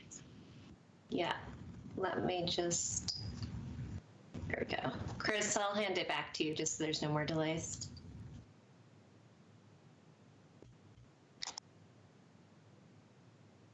Okay, you can go ahead and start whenever you're ready. Okay, so next slide, please. Just very quickly, thank you for this opportunity. We're going to just run through a little bit of background and get to the recommendations. The retail project originated in 2018 in response to a slowdown in the growth of retail sales tax revenue that year. Our current recovery efforts must now respond to a much more significant economic downturn. Therefore, we anticipate modifying the strategy with Council's input to address current needs. The retail project is now at the end of its second phase, the development of a strategy to respond to Council's feedback from the retail study presentation last summer. The strategy development analysis included both internal and external outreach to assess existing programs and policies, identifying what efforts are already underway in the 2020 work plan items to address the strategy goals, and discovering any remaining gaps. The result was 6 primary strategy recommendations that will continue to evolve as the recovery needs become clear. Next slide. Additional detail on the strategy components are posted on the Citywide Retail Project webpage, which is shown at the top of the slide. Very quickly, the components include, first, continuing to improve the customer experience for small businesses, building on recent improvements made by the Planning and Development Services and Finance departments. Second, building on existing programs that reduce small business costs, such as rebates to assist with purchasing energy-efficient equipment, and expanding the availability of smaller, more affordable retail spaces. Third, the strategy includes the creation of an online one-stop shop for business information, as was suggested by Council. Next slide, please.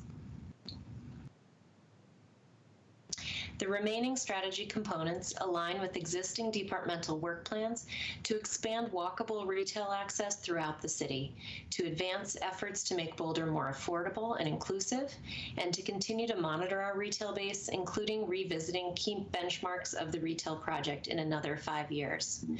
Given current circumstances, 5 years from now will present a valuable opportunity to measure our recovery efforts using the data that was collected in 2019 for the retail study as a baseline. Next slide. So, you know, a year of work and a completely new day. We are very sensitive to the needs of all of the retail entities in a industry that was already massively changing. I cannot say enough about Sarah's work on this project as project manager and all the input of community members. And we know that these strategies, we believe, are still the right things to do. They just need to be morphed to fit into what we are experiencing now and what probably will continue to experience for some time. So with that, we'll open it for questions that council might have. So, questions? Aaron? Well, I'll just say, Sarah, thanks for that, and also Yvette. And I mean, of course, this strategy is more timely than ever, but I think those are all initiatives that will assist us in this, our small businesses and retails establishments in this very difficult time. So, I think it's just important that we keep on. So I know you understand that. So thank you for the work you're doing now and the work you'll be continuing to do. Thank you. Thank you, Aaron. Others?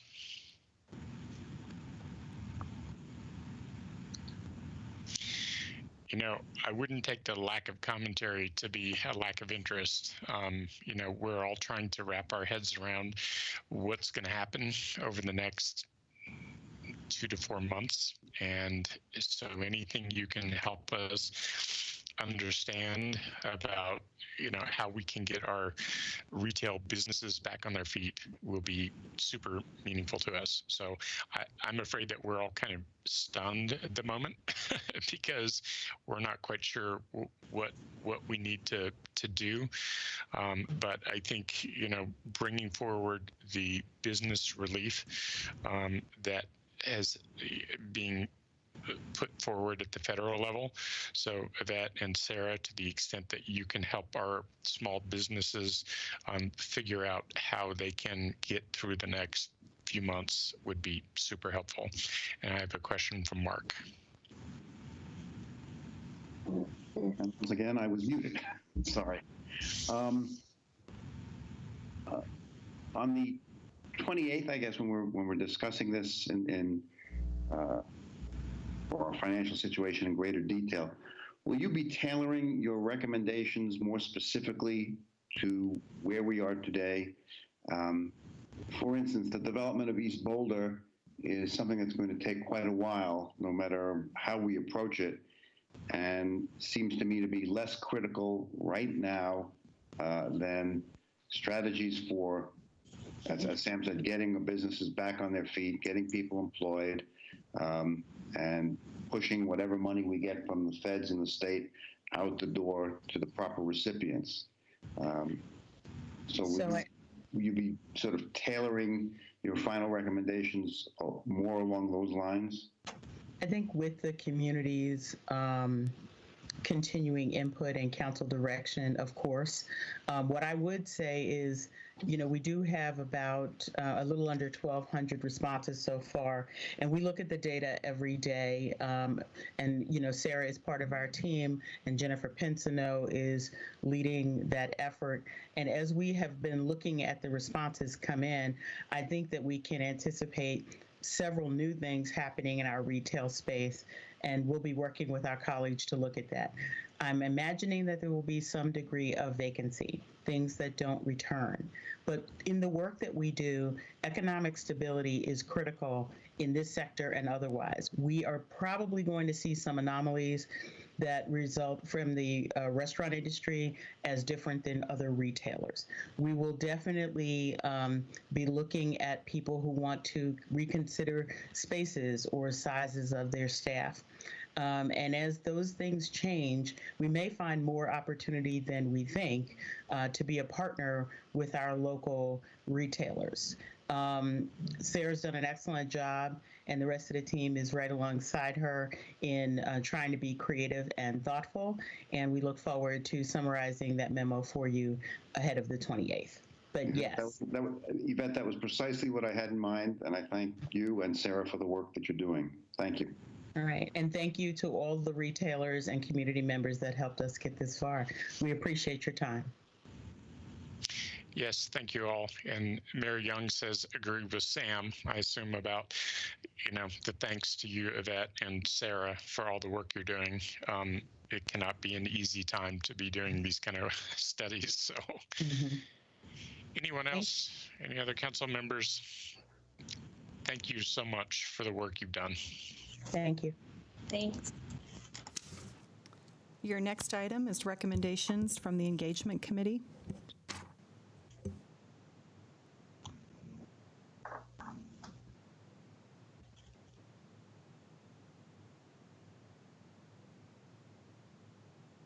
Good evening, Mayor and members of Council. This is Sarah Huntley, Engagement Manager for the City of Boulder. It's a pleasure to speak to you again this evening. I have met recently with Bob Yates and Rachel Friend to follow up on the discussion that came up at the last council meeting about making more online availability for council and community members to connect, perhaps outside of these more formal meetings. And that engagement subcommittee has come up with a proposal that we wanted to bring to the rest of council this evening. Essentially, we are proposing to do between now and the end of May 2 online, essentially Q&A sessions. We would utilize a platform other than the platform we were trying this evening, and we would probably queue up each of the sessions with about 10 or 15 minutes of some expert presentation from a community member on a topic that's relevant to what individuals are experiencing with COVID-19 in our community, and then have a time where council members could hear from community members, specifically in the form of questions they have that we would be able to answer. The idea is that similar to chats, we would try to have at least 2 council members sign up to be the sort of interactors with our community members. Other council members would be welcome to join the call if they would like to, but we would make sure that the 2 council members who were in the primary role of communicating with the community had good staff support in terms of the information that you might want to be sharing back to residents and business owners who are calling in. We thought we would try to do one of these starting next week, since you don't have a period of open comment, and then trying to repeat a cycle where it was every week where there's not open comment, so that people are continuing to have the ability to speak with you. We thought we would do the first one in English, and then we have had some conversations about doing a second one as a Spanish first call-in chat, and really trying to get the word out to community members who speak Spanish through many of our community connectors and other organizations that support that population in Boulder. Great. I don't know, Bob and Rachel, if you wanted to provide a little bit more information to your fellow council members. Sure. Otherwise, I'm happy to take questions. Sure, just a little bit of to build on that. Sarah, I think you mentioned at the beginning 2 of these as a pilot. I think we talked about actually about 4 of these as a pilot. So as you mentioned, they would be in weeks when we don't have open comments. So the 2nd and the 4th weeks of the month for the next 2 months. So between now and Memorial Day, we'd have 4 of them, one in Spanish language first, the other 3 in English. The other thing we talked about is perhaps making them somewhat thematic. So we would pick some themes. Not the questions would be limited to those themes, but the idea is to try to direct people. You know, one of them might be for small business, one might be for residents who are having difficulty with their rent and other bills, but one may be on health. The idea is to have themes presented so that the questions could be oriented around that, and also so that we could have the staff subject matter experts on the chat, so that to the extent council members couldn't ask the specific questions, we could have the right people available to us. That is correct. What I had said was 2 in April, but you are right, Bob. We talked about doing 2 additional ones in May. I will add a few things as well. The concept for the first 15 minutes would be sort of similar to what the council apparently used to do with something called, I think, Science Tuesdays. Do I have that word right? I don't know. Anyhow, we used to invite experts to have a little more time to share with us about things we might not be super familiar with in the community. So I think that's, as I said last week, this is sort of a hard time for us to communicate, and it might be a good time to listen, assuming we can overcome the technical barriers. And Sam and I have had some success with the South Boulder Creek subcommittee on, I think that's just Zoom, and it's worked pretty seamlessly, or close to. So I think there's probably a way to get some good community engagement at a time where we can't, those of us who do often meet with community members really can't do that. And also I would encourage, especially since we're going to have hopefully some really good expert information provided, that I would hope that a lot of council members would attend these meetings and not just 2, so that people are really being heard and we're taking advantage of this opportunity. Thanks.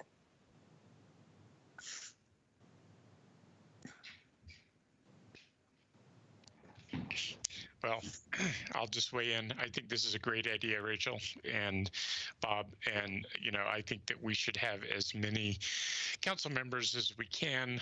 It would beg the question of what we need to do as far as meeting notice goes, but I think that should be a small problem. I have a question from Aaron. Yeah, well, thanks for bringing this forward. Sounds like a great idea. And my just question, had you all thought about when this would happen? Like a day, a time? We spoke about trying to do them during the day for some sessions and perhaps one evening session in the event that would be more convenient for community members. And we talked about the potential of the first one being as soon as the 16th or the 17th, pending approval by council. But other than that, we did not get more specific on the day. One thing that might be helpful for me to know from council members is if there's a desire to have it at a fixed day every other week and time, or if you would like us to experiment with days and times to see when works best for community members. I understand scheduling can be really challenging for council as well as the community. Here a little bit later. And I had one more question. Just would all of council want to weigh in on who's presenting for those first 15 minutes? Like Bob and I had some thoughts, but they're kind of just our thoughts. Do you mind if I say a little more, since I just asked that question?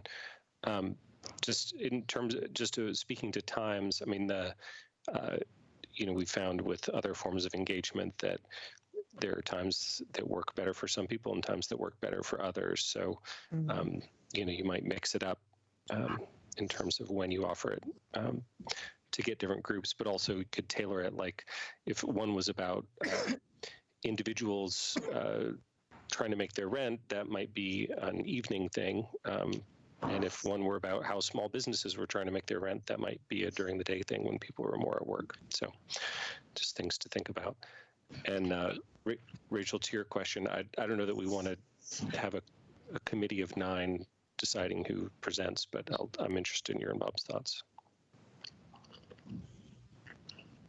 Yeah, I'll respond to both of those, Aaron. First of all, I agree with you that we should mix up the times and days rather than trying to have a set time.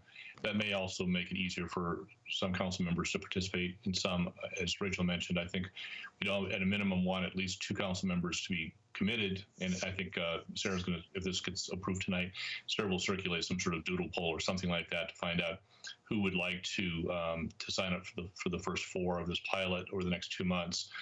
With respect to topics, we do have John Tare at the Chamber on standby for the end of next week to do one on small business support. So we talked about that earlier this evening in this new fund that we've created.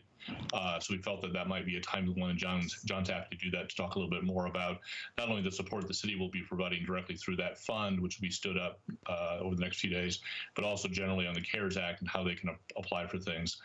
Rachel, you had an idea on another presentation. Do you want to mention that one? Sure.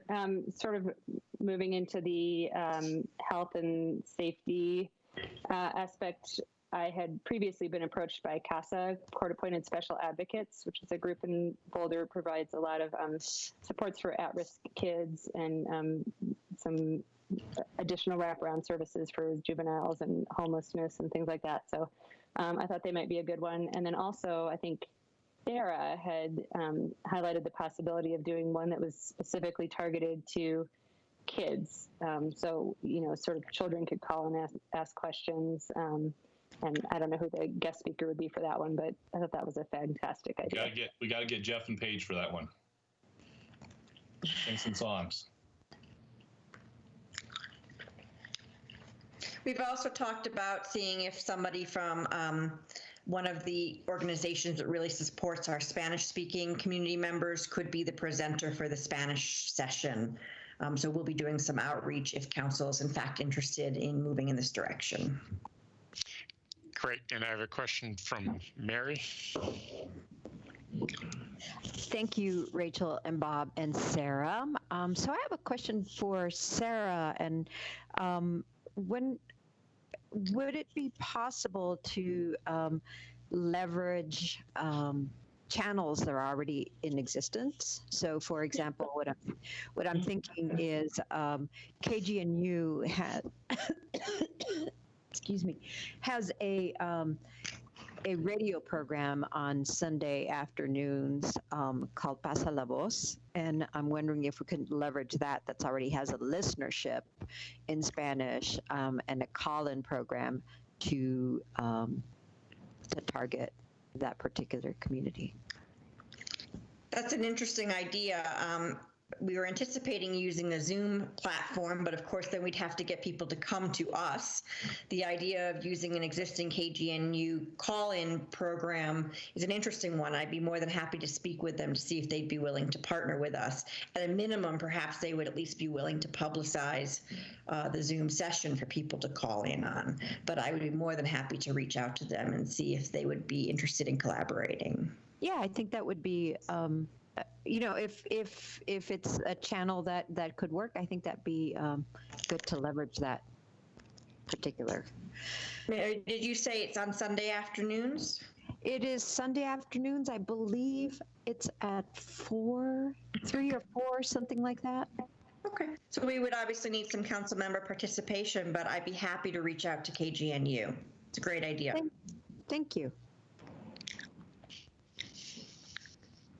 Any other council comments?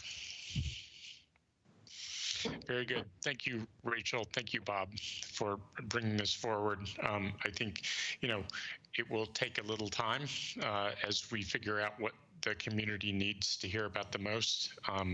But I think starting with small business support and rent support would be two things that I think are going to be really important. Thank you very much.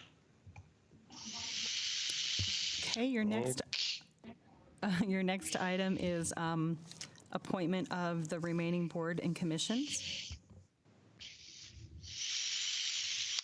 Okay, and I think you have a slideshow for us, right? Correct.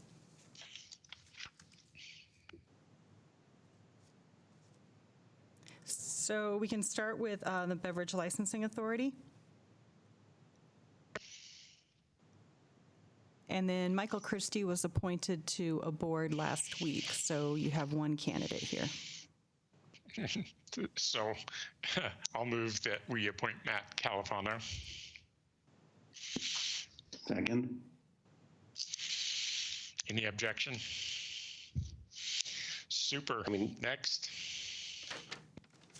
Next is the Boulder Junction Access District, Travel Demand Management.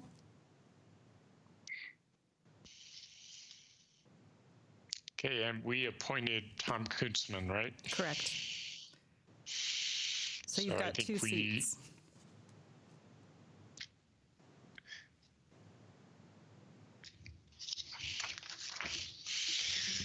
So I think it's obvious that we should appoint Jennifer Shriver. Yes. Definitely.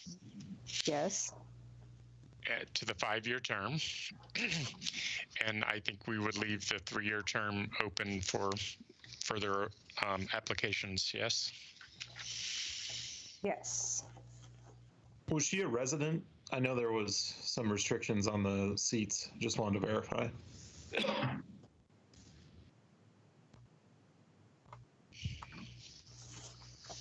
Debbie, are you on?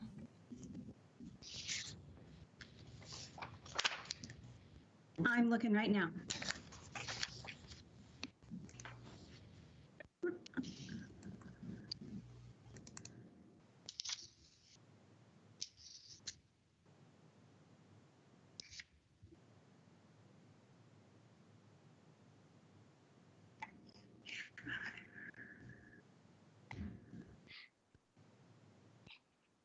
Yes, she is.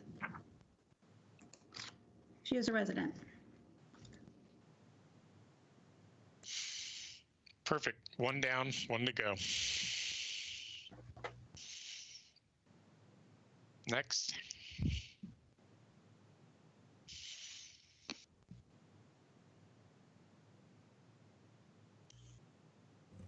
Board of Zoning Adjustment.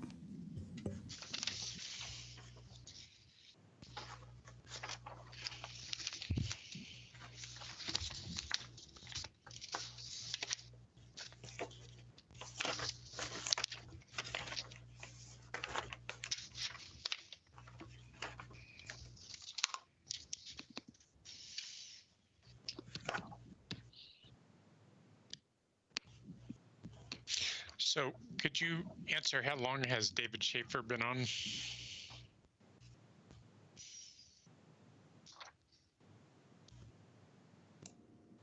Give me a second. Let me look that up.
He's been on the board since March of 2018, according to our website.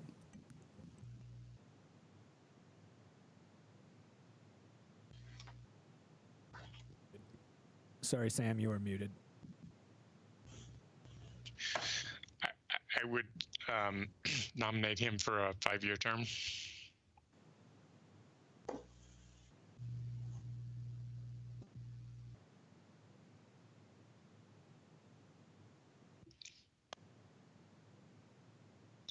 So Bob has a comment that he may have served a term before that.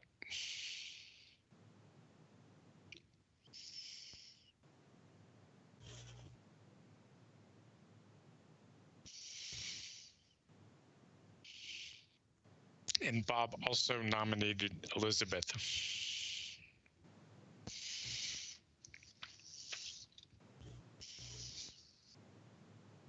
So if I can speak here, I just looked up David Schaefer's application in which he says, I am currently on the Board of Zoning Adjustments and have been for the past 7 years. Okay, all right.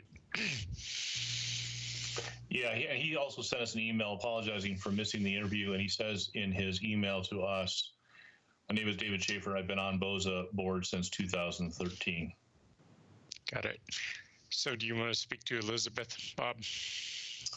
Sure. I mean, Elizabeth's a strong member of the community. She's been active in organizing the community around issues. She's sharp. She's well-liked and well-known, and I think that she will take a balanced view to the issues that come before BOZA. Got it. And I withdraw my nomination of David Schaefer. He's been on 7 years, so. I would just say that David Schaefer is a super great guy. He's an architect in town, and I think he's been a good member of BOZA. But he does say in his application or in his email to us, which is dated March 13th, that if we felt that there was other candidates that were qualified, that he would not press his application. Got it. So, anyone object to Elizabeth Prentice? No, if I can just say a word, I just wanted to thank Please. David Schaefer for his service. That 7 years is a long time to do that, so I appreciate that. But I was impressed by Elizabeth's interview. I noted that she was a fan of accessory dwelling units, which I was glad to hear, as I'm also a fan of those, so I'm happy to support her. Good. Okay, so I would say it's Elizabeth Prentice by acclamation. Anyone object? Great. Next. Environmental Advisory Board.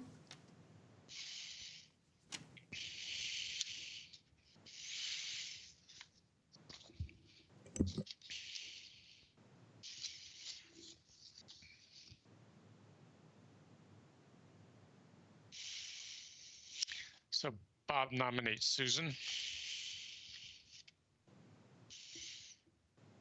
Rachel nominates Jason Unger. And Mirabai seconds, I assume, Susan. Bob, do you want to speak? I'm going to yield to Mirabai and let her speak to Susan. Mirabai? Yep.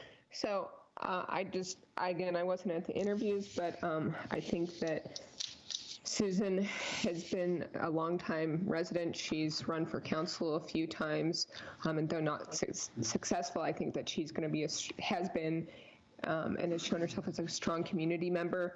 I know that she does have a farming background, but I think that it gives her a well-rounded knowledge for this board, and so I look forward to hopefully having her on, and I think she'll bring some bright ideas and good leadership to this board.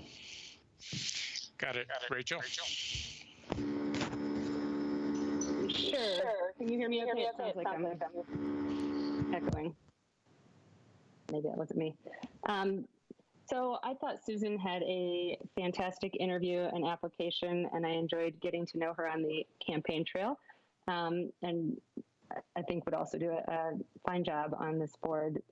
However, at the end of her interview, she said she thought that we should appoint Jason Unger, who was the only other person who applied for the board, because she wanted to see us give more opportunities to young new residents in Boulder. And so I reached out to her afterwards and asked if that was sincere, and she said that it was. So he also had applied for several boards and was a quality candidate and well-rounded applicant. So I would follow Susan's lead and appoint Jason, and therefore nominate him. Great. So, Adam? Yeah, I just wanted to say, since Jason did apply for Parks and Rec as well, I do plan on voting for him there. So I think he'd have support on a different board as well. Just want to throw that out there to my other council colleagues. Got it. So I would suggest, if it's okay, that we do Parks and Rec first and see how that turns out, and then come back to this one. Would people be amenable to that? If you are not, please speak up. Thank you. Let's go to Parks and Rec.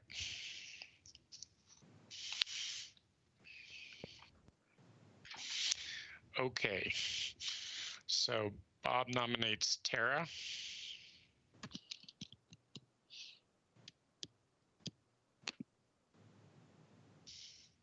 Mark nominates Jason Unger.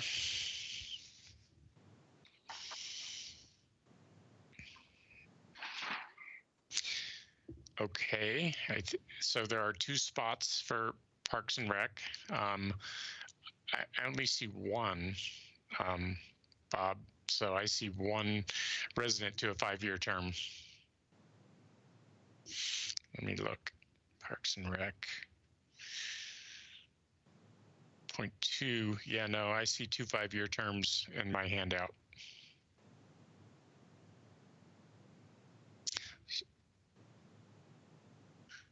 So Lynette or Debbie, can you clarify? Do we have 2?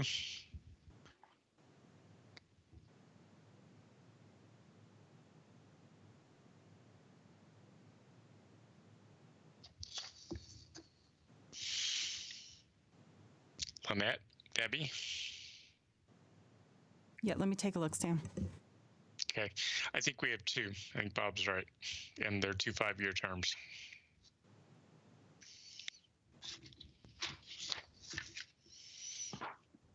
According to the Parks and Rec Advisory Board webpage, the term of Valerie Yates, no relation, ends on March 2020, and the term of Jennifer Kavorik also ends March 2020. Also no relation. Also no relation. Thank you. But both very nice people. Can I move us forward to maybe appoint both Jason and Tara to 5-year terms. I thought they were both excellent applicants. I think we do very well by them. I'm good for that. I am as well. Any objection? Great, which will take us back to EAB, which I think leaves us with Sue Peterson for EAB. Yep.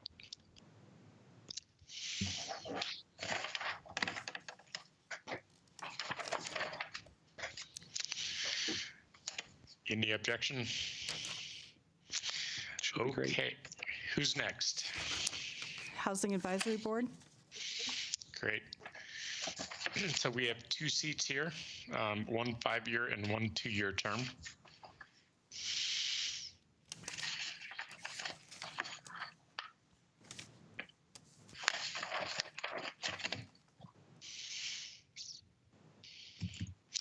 So Mary nominates Daniel Teodoro. Bob seconds, third from Mirabai. So I'm willing to go ahead and say, so we have a 5 and a 2-year term. So is there anyone who objects to Daniel Teodoro for the 5-year term? So I see Junie nominated Charlotte Pitts.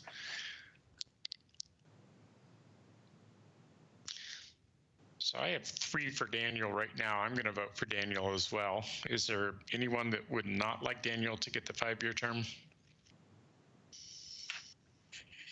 Okay, so I got a 5th from Rachel, so we're good. Daniel Teodoro is going to get the 5-year term. Some nominations for the 2-year term.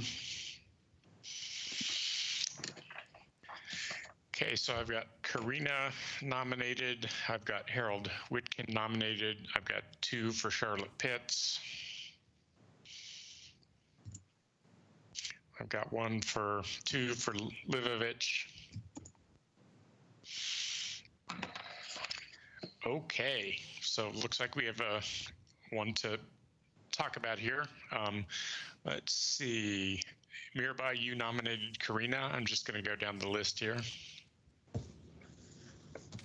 Yeah, Sam, I think that Karina will bring, she's a renter and of Latino descent, and she's newer to Colorado. She also got really involved in running for council, and I think that she gave it a really great effort and is really looking to be involved in the community more so. I think that having another renter on the board would be great. And I think it's just wonderful to see how she has inserted herself into the community so thoroughly and will bring some really good perspectives that may be missing from this board. Thank you, Mayor Ryan. Mark, you have Harold Whitkin. Howard, yep. Howard Whitkin. I think one of the things that the board may lack or could certainly use more of is practical experience in actually building housing. It's a housing advisory board, and it would be good to have someone there who knows the ins and outs of development, the economics of development, and has shown the ability to actually produce housing. I know Howard fairly well. I've actually seen some of what he builds in Denver, and it's what we would call market rate affordable housing. Condominiums for under $300,000 and that sort of thing. And having practical experience in producing that when housing affordability is our greatest need in Boulder is, I think, a valuable set of skills that we do not have on that board. Thank you, Mark.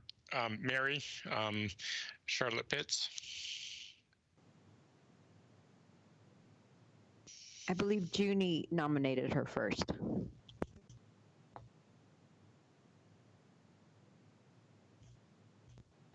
Mary, you're welcome to speak on it. Well, I actually had the opportunity to speak over the phone with Charlotte, and she actually works in the ADU business, and she brings the perspective also from living in affordable housing, and as well as fairly newcomer to Boulder who became involved with Plan Boulder, and soon after left the board, and but she has continued to be very interested in housing and has come and spoken before council, and so I think she would make a good addition. Thank you. Junie? I don't have very much to add except that I thought she hit it out of the park when she interviewed. I thought she gave the best answer when it comes to question 1 and question 2, and the fact that she talked about stakeholder research. So I thought, to me, when I was listening to her, she was very thoughtful and thorough in the way she answered her question, and most of her responses were very thought-provoking, meaning she took time to really answer the question. And she also talked about best practices and also community outreach, which is something that is important to all of us on City Council. Thank you.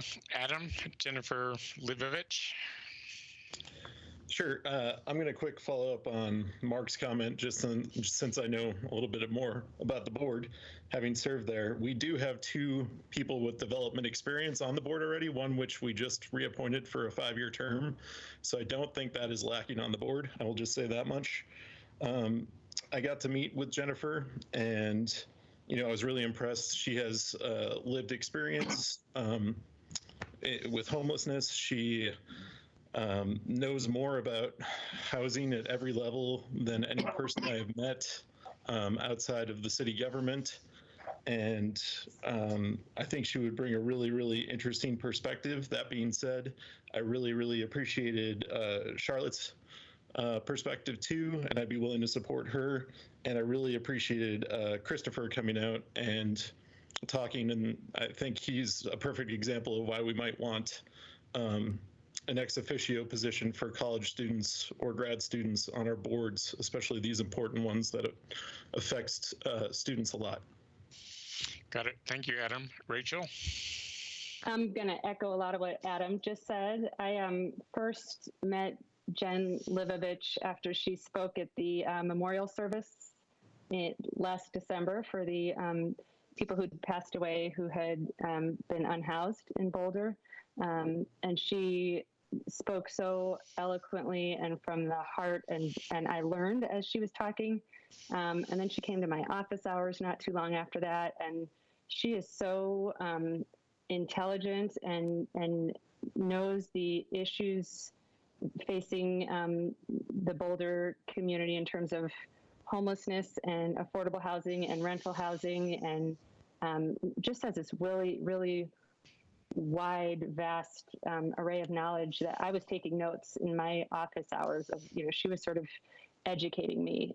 So her lived experience, I think, is unparalleled and gives us a pretty unparalleled chance to appoint someone to this board at a time in our societal existence where housing and homelessness and affordability could not be more crucial. So I think that she is going to be an incredible asset to us. As an example, she and I are friends at this point, and when the bathrooms issue came up on 13th Street, I called her to ask her for some information and expertise based on her past experience, and I don't think we have other people that are like her, and I think it would be a shame if we passed up this opportunity to appoint her to this board.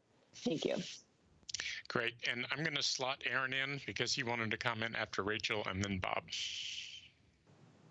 Oh, I just meant sometime after Rachel. If Bob was ahead of me, Bob, please go ahead. Yeah, Bob.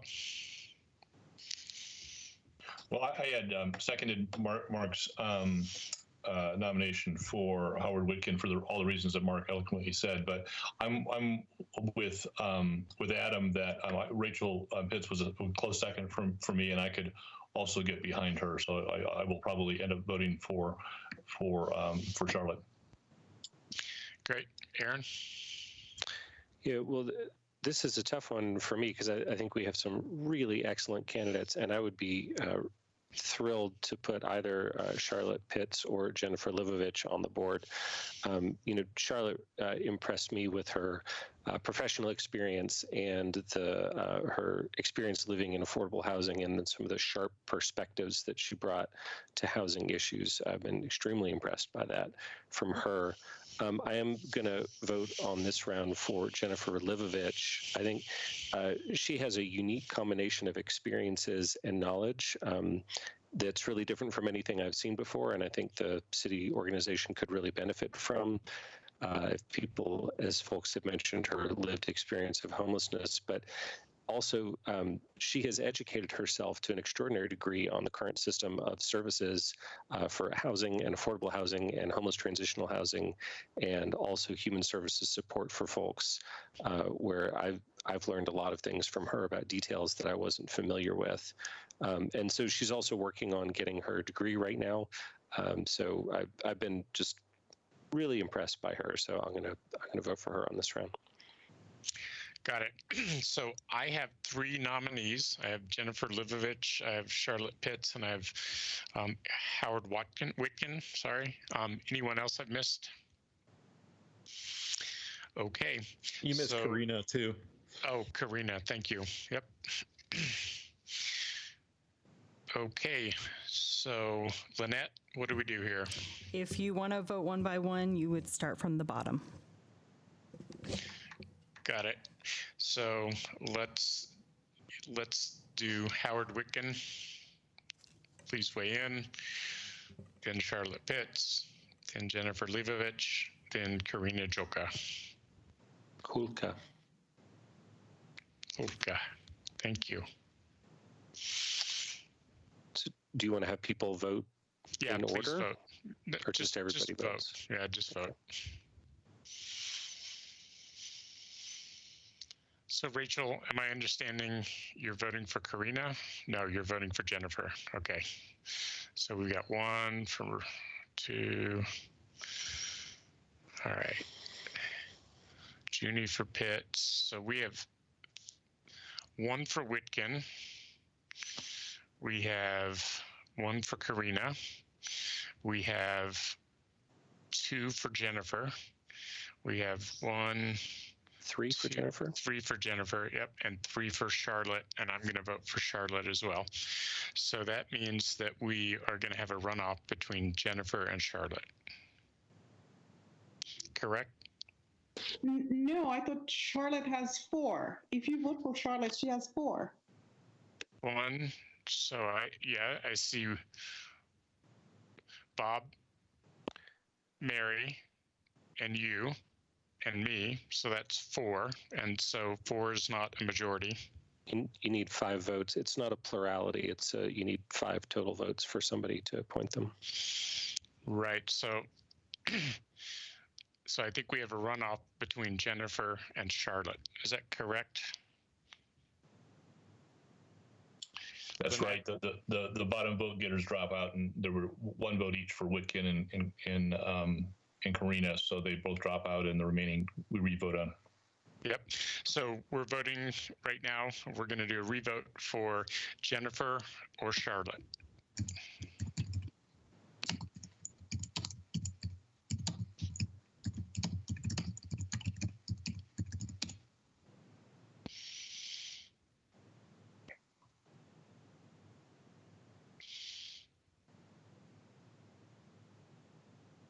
So I have 5 for Charlotte Pitts right now. So I think that's going to take the day. So Charlotte Pitts gets a 2-year term. Okay. Your next board is Human Relations Commission. Can I make a comment, please, before we move on to the next board? Please, Mary. Yeah, I just wanted to encourage Jennifer. I was very impressed with Jennifer as well, and she has, since her interview, has sent us quite a few emails, and she had a lot of support from the community. I think that her skills and what she would bring to our community would likely, it seems to me like her skills and knowledge would fit a whole lot better with the Human Relations Commission. So I would really encourage Jennifer to apply to the Human Relations Commission. And yeah, and thank you for applying to this board. I like I said, I was really impressed. Thank you, Mary. Okay, nominees.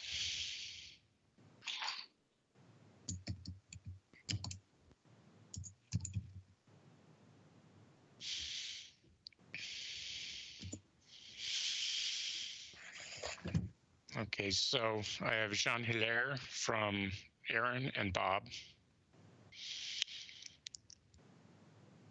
Anyone else? I'm going to nominate Fred Smith. I thought he did a great job in his interview.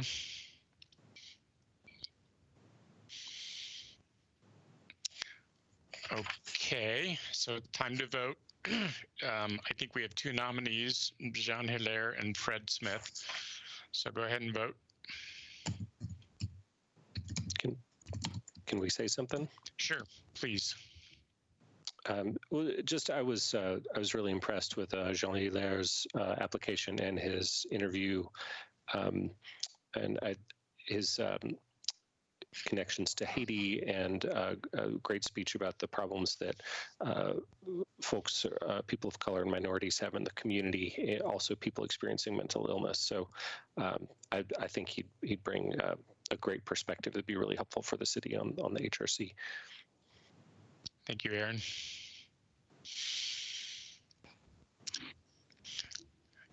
Okay, so I have 1 vote, 2 vote, 3 vote, 4 vote, 5. Okay, so we have a majority for Jean Hilaire. Thank you all. Next one is the Library Commission.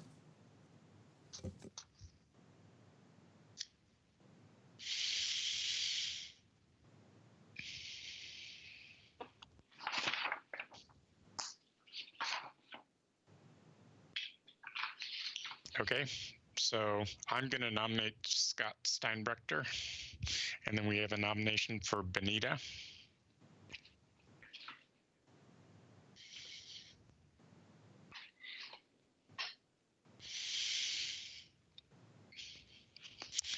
It seems like that's who we're going to have for nominees. So, Bob, would you like to speak for Benita? Sure. Benita has, gosh, probably 3 decades of service in our community. Her list of community involvements is super, super long. I had an opportunity to speak, in addition to her interview, I had an opportunity to speak with her. I think she's taken a very balanced approach to the library district question, which we may not get to this year, and also a very balanced approach to how we can find ways to fund the library if the district doesn't happen. So I just think that she knows this community inside and out. She knows people in this community. She's passionate about the library, and I think that she's going to be the type of creative person that we need on the Library Commission to figure out the funding challenges we'll have. Got it. And I agree about Benita, and she has been like a staple of our community for a long time, and so I appreciate her work. I thought Scott Steinbrecher, he has worked with the Lafayette Library Board. He knows a ton about finances, and I think that's what he would bring to this board at a time when, as we look forward, finances are going to be critical. So anyway, that's my plug for Scott. Let's vote, please. Please vote for Benita or Scott. I think Mark had a comment. I'm sorry, Mark. Yep. Yeah, I think both of these candidates are very, very strong. I was particularly impressed, however, with Scott's strong background in the library system and his experience in capital planning and expenditures. And that's why I'm going to support him. Got it. Okay. Benita or Scott? Yeah, and I'll just say while we're voting, just that Benita's many years of civic involvement and professional experience in running cities, I think would be a huge asset to the Library Commission. Thank you, Aaron. So I have 1, 2, 3, 4 for Scott. I have 1, 2, 3 for Benita. So I think we're missing one, but I'm going to vote for Scott. So that'll be 5.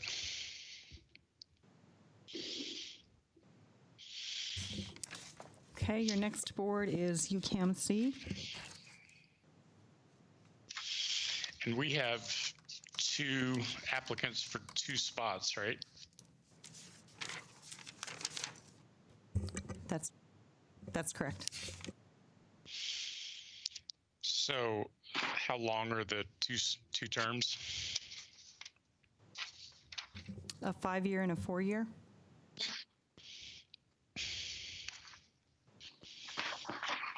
Mayor, just one more thought. One requires to be a resident and one is a requirement of being an owner, and we have 1 resident and 1 owner that applied. Got it. And let's see. So which one is owner and which one is resident as far as the time?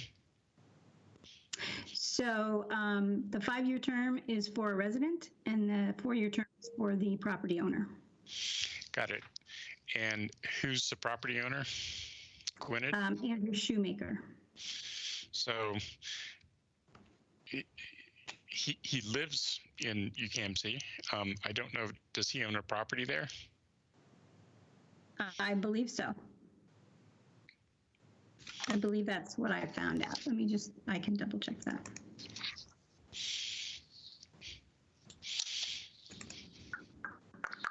By property, does that mean commercial property? I mean, he owns a house there. Right. I thought it was commercial property, Bob. And that's why I thought Gwynedd was a property representative. If she is a representative, she did not submit her letter. So she works in marketing for the sink, right? That I'm not sure of. So that's the notes I took, is that she works in marketing for the sink. So I think she would be a property representative, and I know Andrew is a resident up there. Okay. Yeah, it's in her application that she's the brand ambassador for the sink. So I think you're right that she would be the property representative owner. So if that's a 5-year term, we will put Gwynedd for the 5-year term and Andrew for the 4-year term. I think it's the other way. I think the owner is the property owner. The commercial owner is a 4-year. Got it. Okay.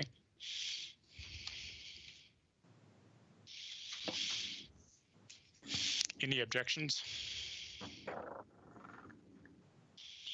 It's good to have Andrew on a city board. Right. There's 1 commission left, the Arts Commission.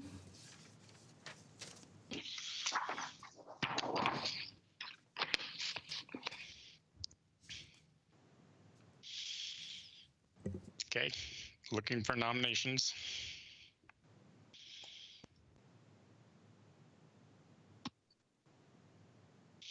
Okay, we have a nomination for Georgia Schmid and 1 for Christopher Caruth. So, Aaron, do you want to speak to Georgia? Well, I was really impressed by her interview. She's a dancer. It sounds like she had a really impressive impact on the art scene in Encinitas, California, where she lived for a number of years. And she, I think, could bring a great perspective. She's looking for more cultural diversity in dance and for artists in town in general. So I think she'd be a fantastic addition to the board. And then just while I have the floor, I just want to give a shout out to Jessie Friedman for all the years of work that she's done on the Jaipur Literature Festival and what a great impact that has had on town. So I wanted to thank her for applying as well. Great. And then we've got 2 nominations for Christopher Caruth. Let's start with Bob. Sure. First of all, I think for all the reasons Aaron said, Georgia would be great. And so I think we'll be lucky to get her or Christopher. The reason I'm supporting Christopher is he's a CU professor, which we don't get CU folks very often on our boards. And I want to encourage that, whether it's their students or professors. We have a little bit of a challenge on this board in the balance on funding for arts organizations and artists. And I thought that he, in his interview, Christopher provided a really good balanced answer, and I think he understands the issues and will tackle them fairly and equitably. So that's why I particularly liked his responses to our questions. Got it. And then Aaron. And so Junie, do you want to speak to Georgia? Sure. I think the only thing I could add is the fact that I thought her interview was great. She talked about cultural diversity in the dancing culture.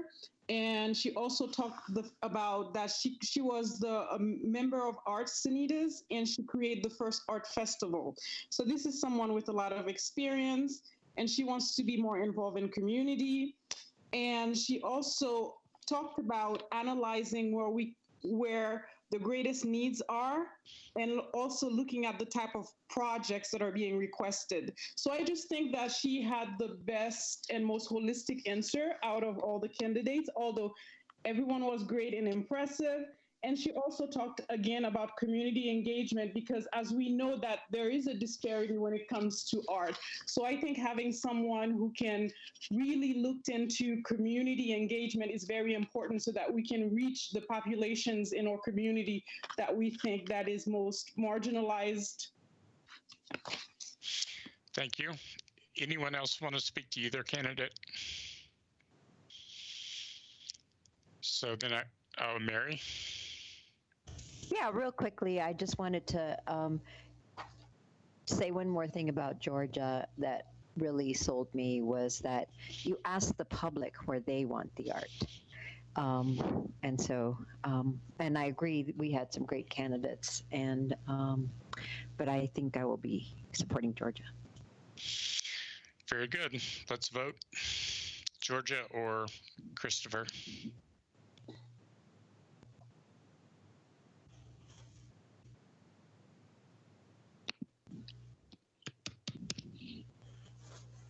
So I have 5 now. So Georgia it is.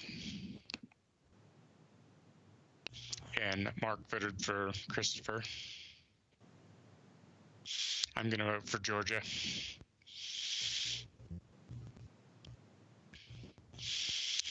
Okay, Lynette, is that all our boards? That is. Awesome. So Jane, do we have any other agenda items? Oh, so Mary wants a comment. I just have a quick comment. This is a board that will have a ballot question on the ballot this fall, asking for 2 more board members. So anybody who applied, apply again, because we're going to be filling 2 more seats on that board next year, in addition to whatever seat is up for appointment. So there'll likely be 3 spots on this board next year. Thank you, Mary. So we need a motion to ratify the appointments and a motion to suspend the rules to not take public testimony. I'll move that we approve these appointments, and also separately, I will move that we suspend the rules in order to not take public testimony, given the extraordinary times. Second. Just show of hands. Anyone object? We'll take that as unanimous. Thank you.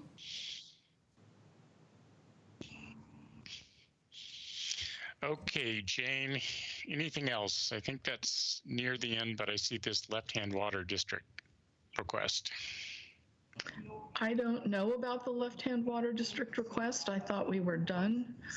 So that's an information item. It's not part of the agenda. Got okay. it. Great. I think we are done. Okay, thank you all very much for showing up and doing the work in this difficult time. I'm glad that we got our board and commissions appointments done. Thank you to staff for all the work you've been doing. I know how hard you've been working, so appreciate it. Thank you, Sam. Huge thank you to staff. Yeah, they're doing great. Super. See you next week. Take care. Bye. Bye, everybody.